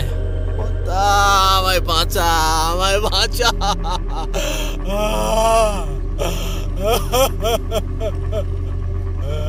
বাবা মা তো ঘরে ঢুকে নরেনের এই অবস্থা দেখেই কপাল চাপড়ে কাঁদতে লাগলেন। আমি কোনোভাবে চোখের জল মুছে একটা পাড়ার ছেলেকে কবিরাজ দাদুকে ডাকতে পাঠালাম। কবিরাজ দাদু এলেন, ওকে ভালো করে দেখলেন। ও কোনো কারণে একটা সাংঘাতিক মানসিক আঘাত পেয়েছে। এখন কয়েকদিন পুরো বিশ্রাম নিলে আস্তে আস্তে ঠিক হয়ে যাবে। কথাটা বলেই তিনি 2-3টে ওষুধ দিয়ে চলে গেলেন। সবাই চলে যাবার পর আমি ওকে জিজ্ঞাসা করলাম, এই কি হয়েছে গো তোমার? কে কি করেছে তোমাকে? আমাকে বলো না। ও চারদিকটা একবার ভয়ে ভয়ে তাকিয়ে দেখল, তারপর বিছানায় একদম সেটে গেল। সকাল থেকে একটা মেয়ে মানুষ আমার কানে ফিস ফিস করে কথা বলছে। প্রথমটা আমি ওর কথা কিছু বুঝতে পারিনি, তারপর বুঝলাম এটা আমার মনের ভুল নয়। আমি জিজ্ঞাসা করলাম, কি বলছে সে? তুমি রান্নাঘরে গেছো, হঠাৎ আমি কানে শুনতে পেলাম কে যেন ফিস ফিস করে বলছে, নরেন নরেন। প্রথমে খেয়াল করিনি, তারপর আবার 2বার ডাক শুনতে পেলাম। কেউ যেন কানে কানে ফিস ফিস করে কথা বলছে। আমি ভয়ে ভয়ে বললাম,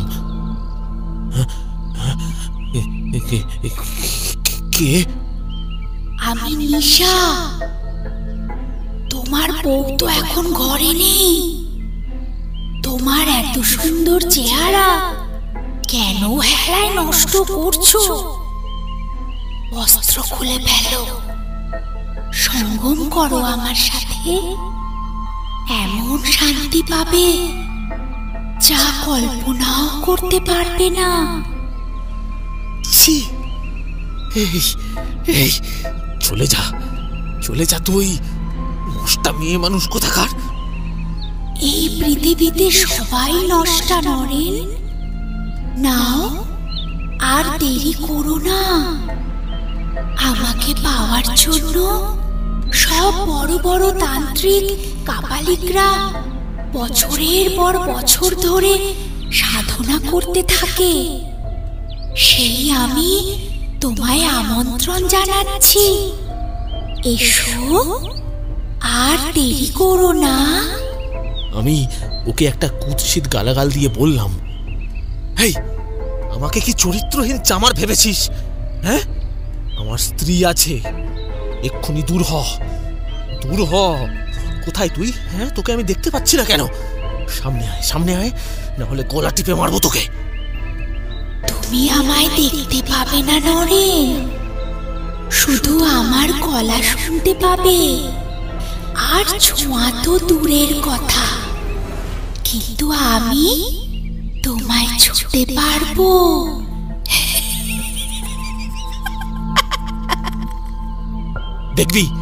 দেখবি পাড়ার লোকেদের কেমন ডেকে আনবো। তুই ভূত প্রেত যাই হোস না কেন, শক্তি ওঝার ঝাঁটার বাড়ি খেলে তোর সব ছলাকলা বেরিয়ে যাবে। মেয়েটা ফিস ফিস কণ্ঠে খ্যাঁক খ্যাঁক করে একটা বিকট হাসি হাসলো। আমার কান দুটো তার হাসিতে ফেটে যেতে লাগলো যন্ত্রণায়। 2 কান চাপা দিলাম, কিন্তু আরো যেন তীব্র গলা ভেসে এলো আমার কানে। তুমি বাদে কেউ আমার গলা শুনতে পাবে না, আর কোনো ওঝার বাবারও ক্ষমতা নেই আমার কোনো ক্ষতি করে। তার চেয়ে আমার কথা শোনো, তোমারও ভালো, আমারও ভালো। কে তুই? কে কেন এসেছিস এখানে? বললাম না, আমি নিশা। আমি এসেছি তোমায় নিয়ে যেতে। নাও, এবার খুলে ফেলো বস্ত্র। আমি করব না ওসব, কোনোভাবেই করব না। তাহলে কি আমি ধরে নেব যে 5 গ্রামের সবচেয়ে খ্যাত লাঠিয়াল নরেন একটা কাপুরুষ? তার আর যৌনতা বলে কিছুই নেই। কি তোর এত বড় কথা? নোংরা মেয়ে, তোকে কুচি কুচি করে কাটবো আমি। পারবে না, পারবে না, কাপুরুষ তুমি। এতদিন শ্বশুরের নাম হারিয়ে খ্যাতি নিয়ে এসেছো, কিন্তু আমি অনেক কিছু করতে পারবো। দেখবে, দেখবে। আমার আমার হাত দুটো নিজে থেকেই আমার ফতুয়া খুলতে শুরু করেছে। আমি আমি আমি আমি আমি কোনোভাবেই আমার হাত দুটোকে আটকাতে পারছি না। পারবে না। আজ থেকে তুমি নিজের মতো কখনো কিচ্ছু করতে পারবে না। শুধু আমি যা চাইবো তাই হবে। বুঝেছো? বুঝেছো ঠক কাপুরুষ নরেন? আমার দুটো হাত আমার বুক পেট চিরতে শুরু করলো, সারা শরীর জ্বলে যাচ্ছিল। আমি কোনোভাবেই হাত দুটোকে আটকাতে পারছিলাম না। তার সাথে সাথে বেড়ে চলছিল ওই মাগির বিশ্রী হাসি। নিরুপায় হয়ে চেঁচাতে লাগলাম আমি। তারপরই তুমি চলে এলে। ও বলল, এখন যাচ্ছি, আবার আসবো, আবার তোমায় ভোগ করব।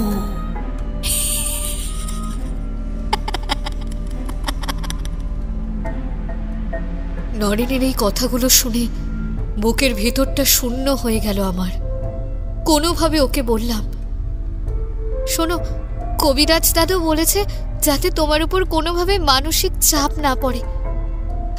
উনি বলেছেন তুমি খুব মানসিক চাপে আছো। এই এই এই ওষুধটা তুমি নাও, ওষুধটা খেয়ে তুমি ঘুমিয়ে পড়ো। হ্যাঁ, দেখবে সব ঠিক হয়ে গেছে। ওর চোখ দুটো ভেসে যাচ্ছিল জলে। আমি আর সহ্য করতে পারলাম না। ওকে ওষুধ খাইয়ে ওর মাথাটা কোলে নিয়ে হাত বুলিয়ে দিতে লাগলাম। আমার আর খাওয়া দাওয়া হলো না। ও আমার কোলেই ঘুমিয়ে পড়ল। আমিও ওকে ছেড়ে আর উঠতে পারিনি। তখন বেশ সন্ধে হয়ে গেছে। আমারও সারাদিনের কাজের চাপে কখন একটু চোখে তন্দ্রা এসে গিয়েছিল বুঝতে পারিনি। হঠাৎ খেয়াল হলো সন্ধে হয়েছে, সন্ধে দেখাতে হবে। আমি উঠতেই যাব, এমন সময় আমার বাম পাটা অসম্ভব যন্ত্রণা জ্বালা করতে লাগলো।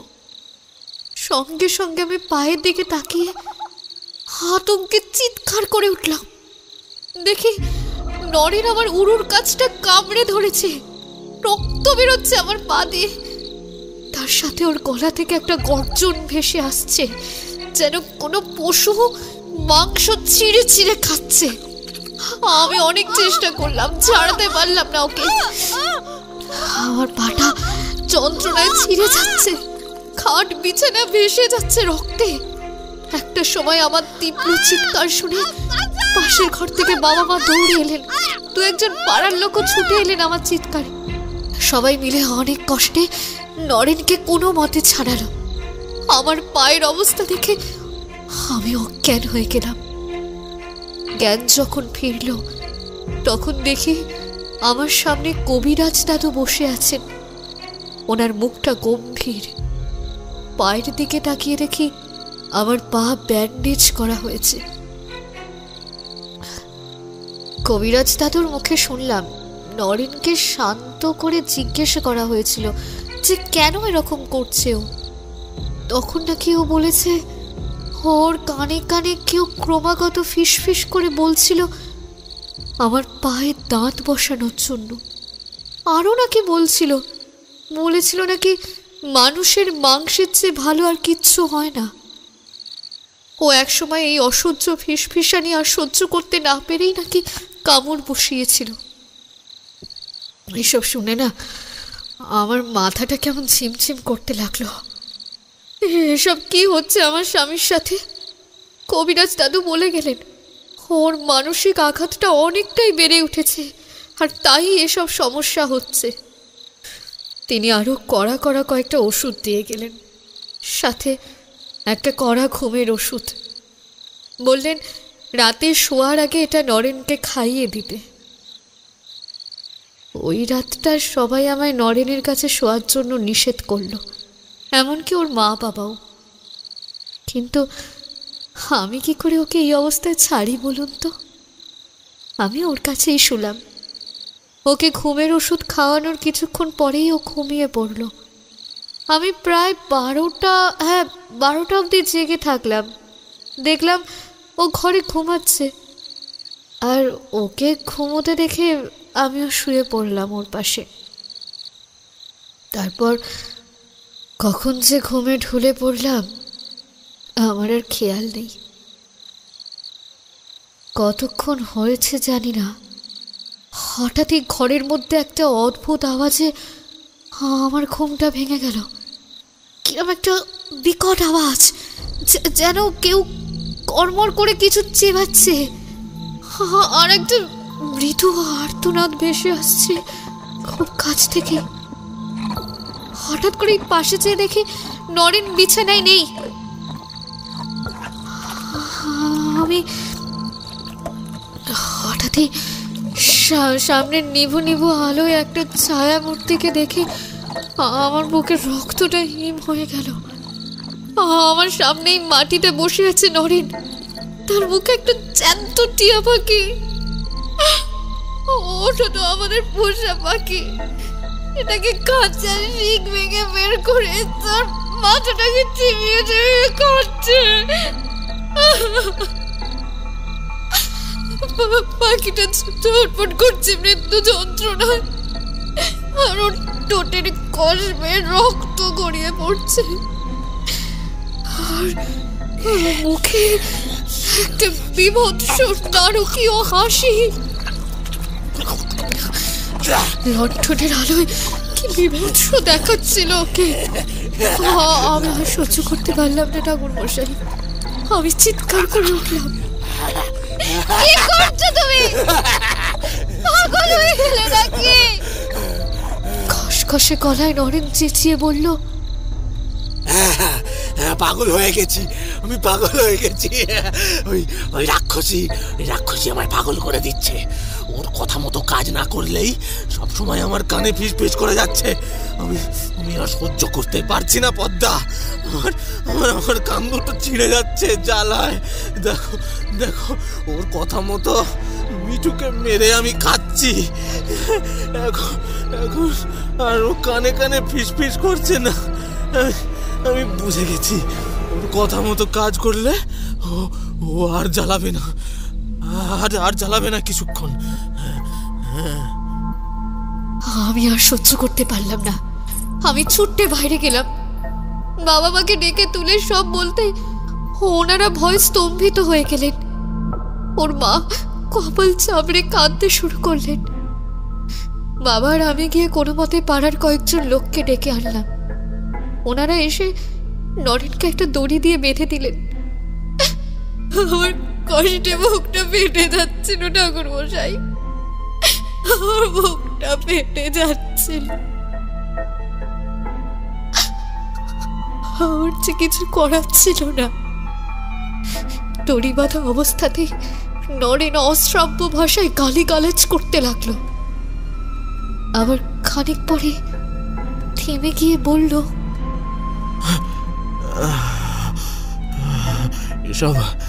এসব আমি বলছি না, না এসব আমি বলছি না, বিশ্বাস করো তোমরা। ও বলাচ্ছে আমাকে দিয়ে। আবার খানিক পরে সে একইভাবেই গালিগালাজ শুরু করলো। যেই কাছে যায় তাকে কামড়ানোর চেষ্টা করছিল।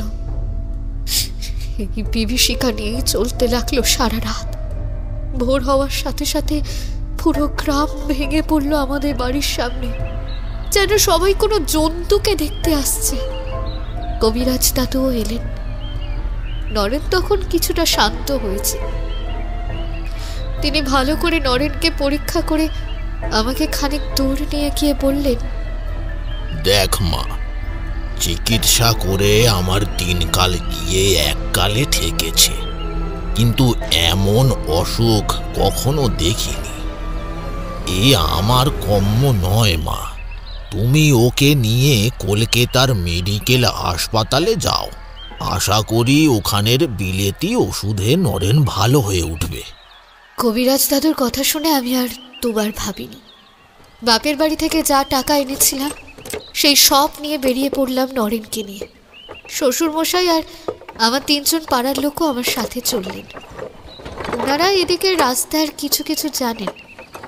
ওই দিনে আমরা গরুর গাড়ি করে স্টেশন গিয়ে দুপুরের মধ্যে শিয়ালদা এলাম, আর তারপর মেডিকেল কলেজ। সন্ধ্যে থেকেই নরেনের চিকিৎসা শুরু হলো। ডাক্তারবাবুরাও রক্ত নিতে গিয়ে দেখলেন দেহে একটু রক্ত নেই, একদম কমে গেছে। এত রক্ত কম থাকা সত্ত্বেও ওর তর্জন গর্জন দেখে তারাও হতবাক হয়ে গেলেন। ডাক্তারবাবুরা সন্দেহ করলেন ওর বুঝি মাথার কোনো ব্যামো হয়েছে। তারা চিকিৎসা শুরু করলেন। আমি আর শ্বশুরমশাই ওই বারান্দাতেই একটা চাদর পেতে অপেক্ষায় বসে রইলাম। পাড়ার 3 জনেই ছোটাছুটি করে সব ব্যবস্থা করতে লাগলেন। 2-3 দিন এইভাবেই কেটে গেল। এই কয়েকদিনে নরেন শুধু বারবার চেঁচিয়ে একই কথা বলেছে, চলে যা, চলে যা এখান থেকে, নোংরা মেয়ে ছেলে। এখানেও এসেছিস তুই? কি করেছি আমি তোর? চলে যা, চলে যা। আমার বুকে না পাথরের মতো কষ্ট রেখে আমি সব সহ্য করেছি বাইরে থেকে। 3 দিনের দিন রাত্রিবেলা আর এক সাংঘাতিক ঘটনা ঘটে গেল। আমি আর শ্বশুরমশাই বাইরে বসে একটু চিমিয়ে পড়েছিলাম। বাইরের শব্দে হঠাৎ চেয়ে দেখি একজন নার্স দিদি নরেনের ঘরে ঢুকছে। চোখটা বুঝিয়েছে কি বোঝায়নি, সঙ্গে সঙ্গে নরেনের ঘর থেকে ভেসে আসা একটা মেয়ের আর্তচিৎকারে আমার ঘুমটা ছুটে গেল। আমার শ্বশুরমশাই আর পাড়ার 3 জন লোকও ততক্ষণে ভালোভাবেই জেগে গেছেন। 4 জনে মিলে ছুটলাম নরেনের ঘরে। ঘরে পা দিতেই একটা দৃশ্য দেখে আমার পুরো শরীর ভয়ে আতঙ্কে বরফের মতো জমে গেল।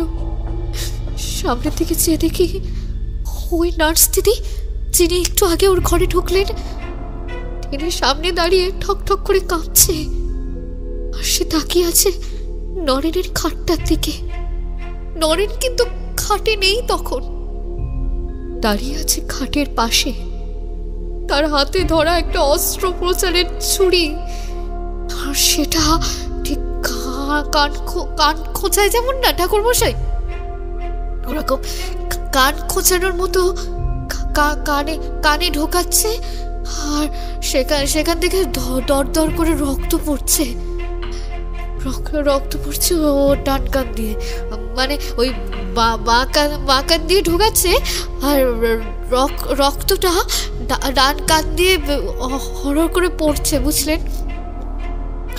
আমাকে দেখে তো একটা অদ্ভুত হাসি হাসলো তখন।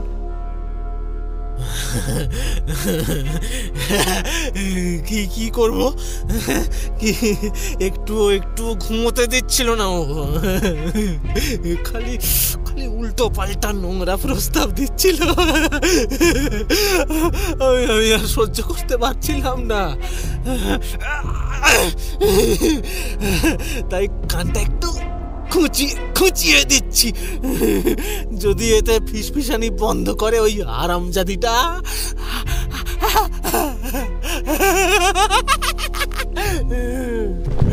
কথাটা শেষ হওয়ার পরেই একটা ধপ করে শব্দ হলো। পাশে তাকিয়ে দেখি নার্স দিদি অজ্ঞান হয়ে গেছেন। ততক্ষণে ডাক্তারবাবু এবং বাকিরাও ছুটে এসেছে। ওদের দেখেই নরেন চেঁচিয়ে উঠল, এই তুমি তো ডাক্তার? হ্যাঁ, এই তুমি বলো তো। আমি আমি আমি আমি কাপুরুষ? আমার পুরুষত্ব নেই? এই পদ্মা, আমি তোমার বাবার নাম ভাঙিয়ে লাঠি খেলায় নাম করেছি? হ্যাঁ, বলো, তোমরা বলো, উত্তর দাও। আমরা তো স্তম্ভিত হয়ে চেয়ে আছি। এমন সময় নরেন 2 হাতে কান চেপে মাটিতে বসে পড়ল, চিৎকার করে উঠল, চলে যা তুই। আমি দুর্বল নই, আমি কাপুরুষ নই, আমি কারোর নাম ভাঙিয়ে খাই না। আমি আমি আমি কারোর নাম ভাঙিয়ে খাই না। কেন কেন কেন বারবার আমার কানে ফিসফিস করে যাচ্ছিস? তোর কথায় বিষ আছে। আমি আমি আর সহ্য করতে পারছি না। কি কি কি কি কি কি কি বললি? আমি আমি লাঠি ধরতেই জানি না। আজ তোকে আমি। নরেন আবার হাতে রক্ত মাখা ছুরিটা তুলে নিল। সঙ্গে সঙ্গে হাসপাতালে ৩-৪ জন গিয়ে জোর করে ওর থেকে ছুরিটা কেড়ে নিয়ে ওকে কোনো মতে বিছানায় শুয়ে দিল। ডাক্তারবাবু একটা রক্ত নেওয়ার সূচ নিয়ে এগিয়ে গেলেন ওর দিকে। কিন্তু কি অবাক কাণ্ড! সবাইকে অবাক করে দিয়ে নরেন লাথি মেরে ফেলে দিল ডাক্তারবাবুকে। তারপর নিমেষের মধ্যে 4টে জোয়ান লোকের হাত ছাড়িয়ে লাফিয়ে গিয়ে পড়লো ডাক্তারবাবুর ওপর। তার টুটিটা টিপে ধরে চেঁচিয়ে উঠল, এই এই একে মারলে বিশ্বাস হবে তোর? আমি পুরুষ মানুষ, আমি ক্লিব নই। এই তো তবে দেখ দেখ, আমি আমি আমি একে মেরেই দেখাচ্ছি। আসন্ন বিপদ বুঝে আমরাও ছুটে গেলাম নরেনের দিকে। কোনো রকমে ওর থেকে ডাক্তারবাবুকে সরিয়ে আনলাম আমি। 2টো লোক ওর হাত দুটো খাটের সাথে বেঁধে দিল। তখনও ও চিৎকার করে যাচ্ছে, ছেড়ে দাও তোমরা আমাকে প্রমাণ করতে দাও আমি পুরুষ। কারোর নাম ভাঙিয়ে খায় না নরেন। ওই শয়তানি বলছে আমি আমি কাউকে মারলে তবে বিশ্বাস করবে আমার কথা। এই ছেড়ে দে, আমাকে মারতে দাও, না হলে ও পিস করেই যাবে আমার কানে। আমি আর পারছি না এত আওয়াজ সহ্য করতে, আমি আর পারছি না। আমাকে ছেড়ে দাও। ডাক্তারবাবু কোনো রকমে কাস্তে কাস্তে উঠে একটা রক্ত নেওয়া সূচ বিঁধে দিলেন নরেনের হাতে। বিড়বিড় করতে করতে মুহূর্তের মধ্যে নরেনের শরীরটা নিস্তেজ হয়ে গেল। পরের দিন থেকে ডাক্তারবাবুরা পরিষ্কার জানিয়ে দিলেন নরেন বদ্ধ উন্মাদ হয়ে গেছে। ওকে আর ওই হাসপাতালে ওনারা রাখতে চান না। অন্য রোগীদের নাকি তাতে ক্ষতি হতে পারে। আমি অনেক হাতে পায়ে ধরেছিলাম জানেন ডাক্তারবাবুদের। শেষ অবধি তারা ঠিক করলো তারা আর কিছুদিন দেখবেন, চিকিৎসাও চালাবেন। এর মধ্যে যদি ওর অবস্থার উন্নতি না হয় তাহলে ওই উন্মাদের চিকিৎসা কেন্দ্রেই ওকে পাঠিয়ে দেওয়া হবে। আমার বড্ড কষ্ট হচ্ছিল, সারাদিন কিচ্ছুটি খেতে পারলাম না। হাসপাতালের সামনে চাতালটায় বসে অঝরে কাঁদছিলাম। এমন সময় দেখি আমার বাপের বাড়ির কাজের লোক চণ্ডীদা আসছে। আমাকে দেখে ধুতির খুঁটে চোখটা মুছে বললেন, পদ্মামা তুমি চিন্তা করো নে, বাবা জীবন ঠিক ভালো হয়ে যাবেন, তুমি দেখো। তাই যেন হয় গো চণ্ডীদা, তাই যেন হয়। ওর এই অবস্থা আমি আর সহ্য করতে পারছি না গো। তোমার জন্য কর্তাবাবু এই সিটি কার্ড পাঠিয়ে দিয়েছেন, ওরে দেখো মা। কল্যাণিয়া পদ্মা, নরেনের অসুখের কথা সবই আমার কানে আসিয়াছে। সেই থেকে মন স্থির রাখিতে পারিতেছি না। তোমার জননী যেদিন থেকে শুনিয়াছেন সেদিন থেকে ঠাকুরের পায়ে হত্যে দিয়ে পড়িয়া আছেন। আমার আজ কলিকাতায় যাওয়ার কথা ছিল, কিন্তু জমিদার বাড়ির জরুরি তলবের জন্য যাইতে পারিলাম না। শোনো মা, এখন যে কথা বলিতেছি তা মন দিয়ে শোনো। নরেনকে আমি সেই ছেলেবেলা থেকে চিনি। সে আমার কাছেই লাঠি শিখিয়াছে। ওর মতো তেজস্বী আত্মবিশ্বাসী ছেলে দুটো হয় নাই। ওর মাথার ব্যামো হইয়াছে এ আমি কোনোভাবেই মানিতে পারিব না। আমার বয়স হইয়াছে, এ জীবনে অনেক কিছুই দেখিয়াছি, অনেক কিছুই চিনিয়াছি।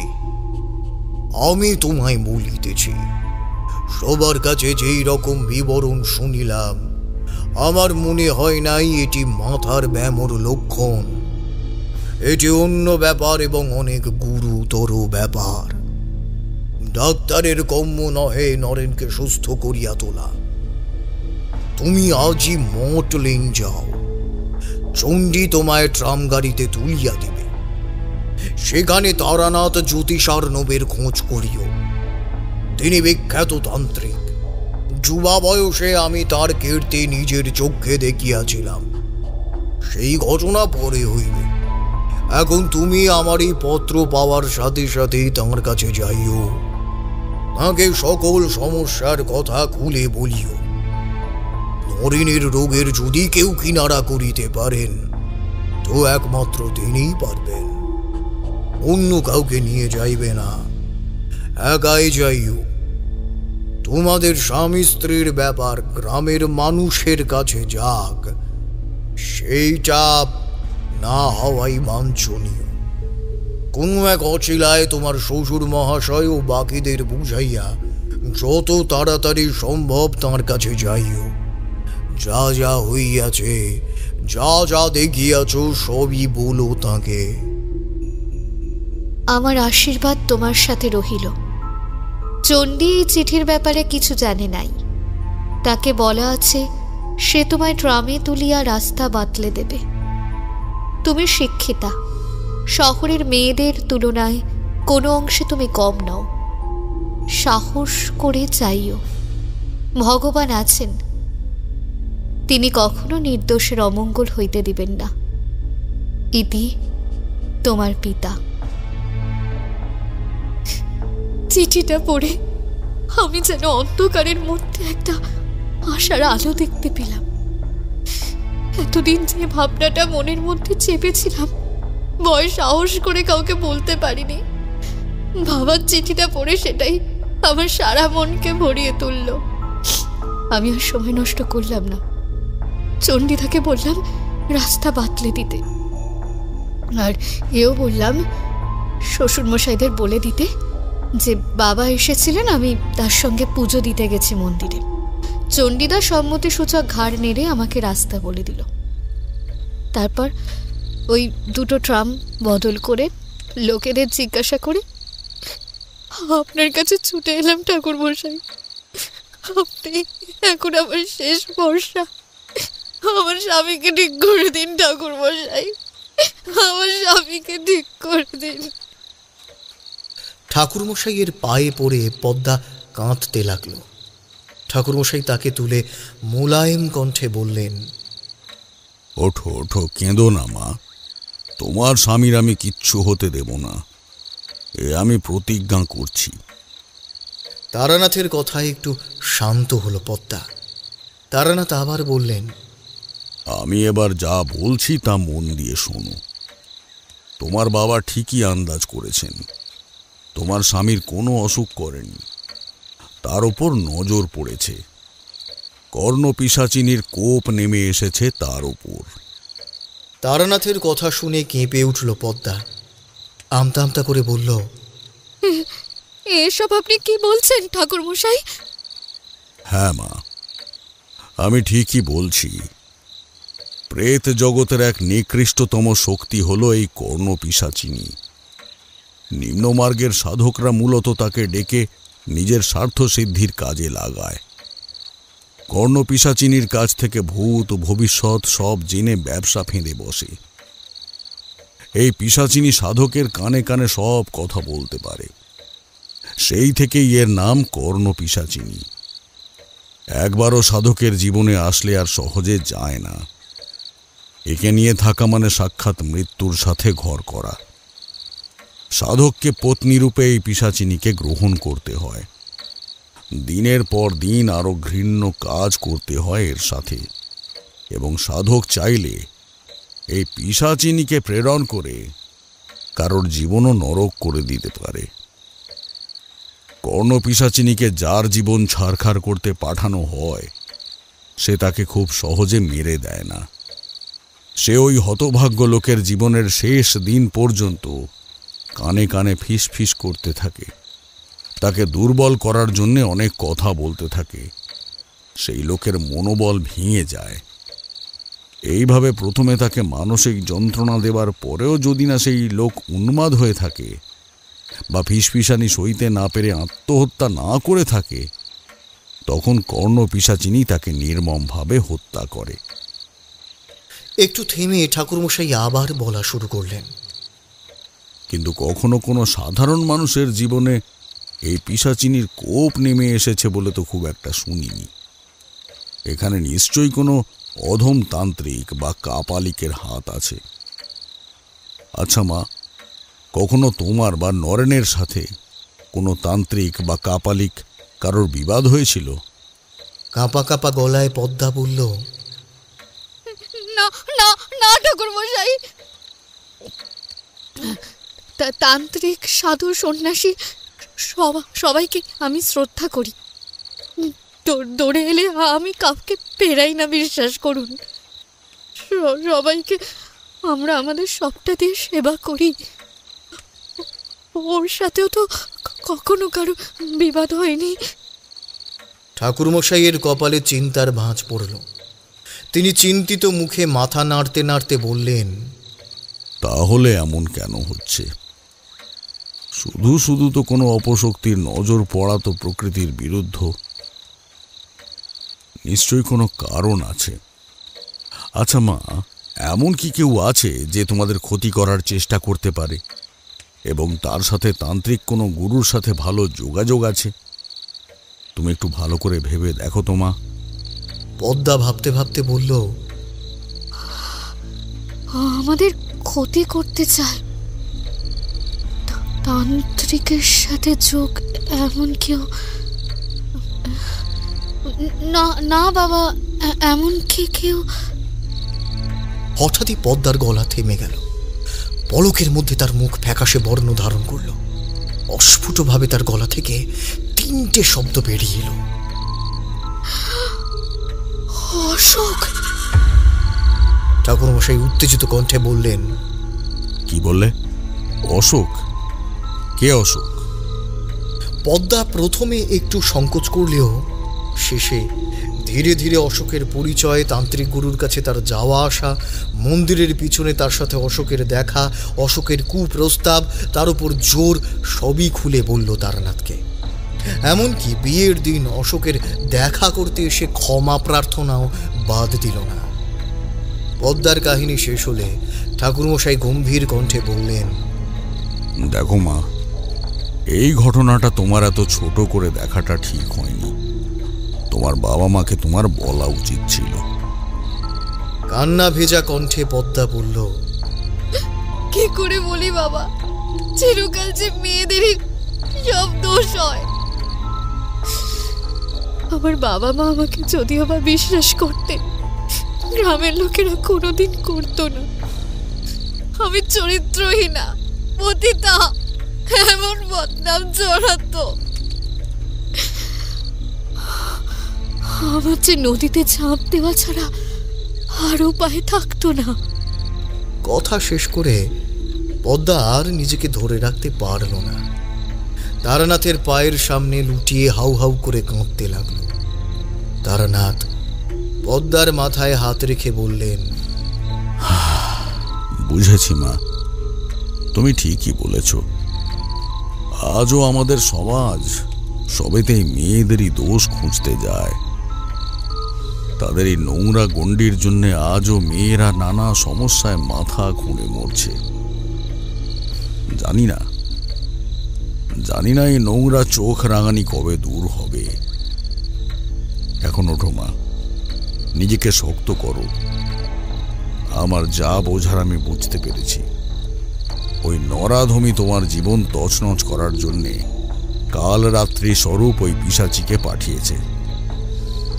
ঠাকুরমশাইয়ের কথায় চমকে উঠল পদ্মা। অশোক?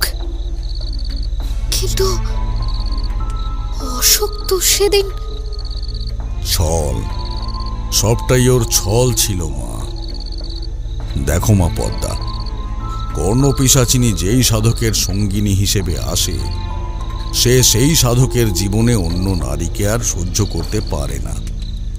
অশোক জানত ও আজ অবধি তোমার সাথে যতগুলো সাক্ষাৎ করেছে সেখানে ওই তোমার সাথে কথোপকথনে আগ্রহী ছিল। কথায় কথায় ওর ভালোবাসা ফুটেছে। তাই ও যদি এই কথাগুলো কর্ণপিশাচিনীর সামনে স্মরণ করে তাহলে ওরই প্রাণ যাবে।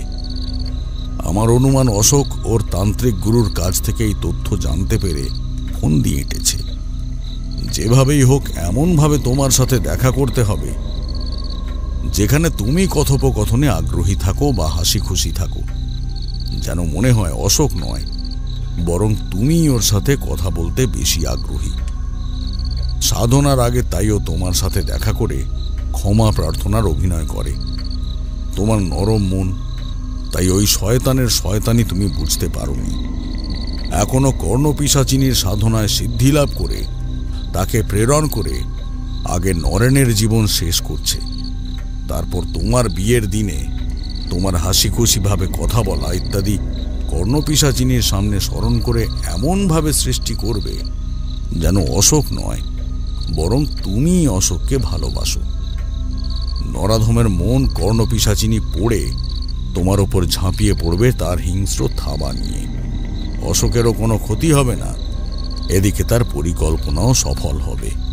তারানাথের এক নিঃশ্বাসে বলে চলা কথাগুলো পদ্মার রক্ত হিম করে দিল। কি সাংঘাতিক, কি কুটিল হিংস্র এই অশোক! বিয়ের দিন সে ভেবেছিল ছোটবেলার বন্ধুর বোধহয় সুমতি হয়েছে, তাই মনে মনে খুশি হয়েই তাকে অত কথা বলছিল পদ্মা। একবারও বুঝতে পারেনি ওই শয়তানের মধ্যে এত কুটিল অভিসন্ধি আছে। এতদিন ধরে তার স্বামীর ওপর হয়ে চলা মানসিক আর শারীরিক নির্যাতনের কথা ভেবে বুকটা ফেটে যাচ্ছিল পদ্মার। নরেন তাহলে মিথ্যা বলেনি, সে পাগলও হয়ে যায়নি। সত্যিই এক পিশাচিনী তার কানে কানে দিন রাত ফিসফিস করে তাকে বাধ্য করছে সবকিছু করতে। নরেনের সরল অসহায় মুখটা মনে পড়ল পদ্মার। ঠাকুরমশাইয়ের পা ধরে কাঁদতে কাঁদতে সে বলল, আমাদের রক্ষা করুন ঠাকুরমশাই, আমাদের রক্ষা করুন। আমার স্বামীকে বাঁচিয়ে দিন। আমার কিছু হয়ে গেলেও আমি এতটা কষ্ট পাবো না, কিন্তু আমি যে ওর যন্ত্রণা আর নিতে পারছি না।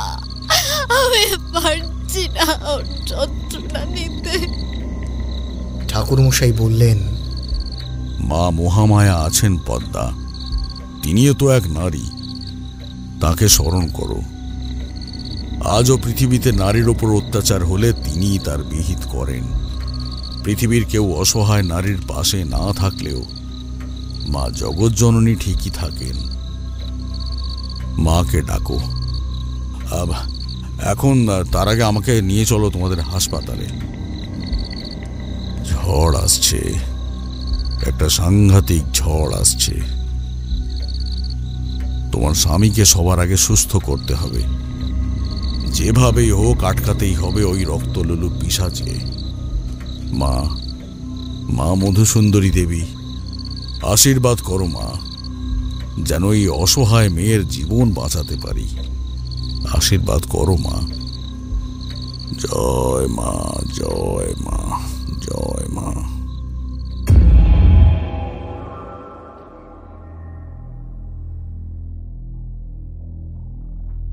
শুনছিলেন ইমন কল্যাণ মিত্রের কলমে তারানাথ ও কর্ণগ্রাস। বিভিন্ন চরিত্রে অমিত, অয়ন্তিকা, জ্যোতির্ময়, সুজন, সোমা, সৌরভ, প্রণীত এবং ঋতম। সমগ্র গল্পটির কণ্ঠ অভিনয় নির্মাণ করেছে ঋতুরা স্টুডিও। সমগ্র গল্পটির কণ্ঠ সম্পাদনা, ধ্বনি সম্পাদনা এবং আবহ সম্পাদনা করেছে 62 APS স্টুডিও। গল্পটি শুনে ভালো লাগলে অবশ্যই আমাদের চ্যানেলটি সাবস্ক্রাইব করে বেল আইকন প্রেস করে রাখবেন এবং অবশ্যই গল্প শুনে আপনার কেমন লাগলো আপনার মূল্যবান মতামত আমাদের কমেন্টসে জানাতে ভুলবেন না। আগামী সপ্তাহে আবারও তারানাথ তান্ত্রিকের একটি রোমাঞ্চকর কাহিনী নিয়ে হাজির হব আমরা। ততক্ষণ পর্যন্ত স্টে টিউনড।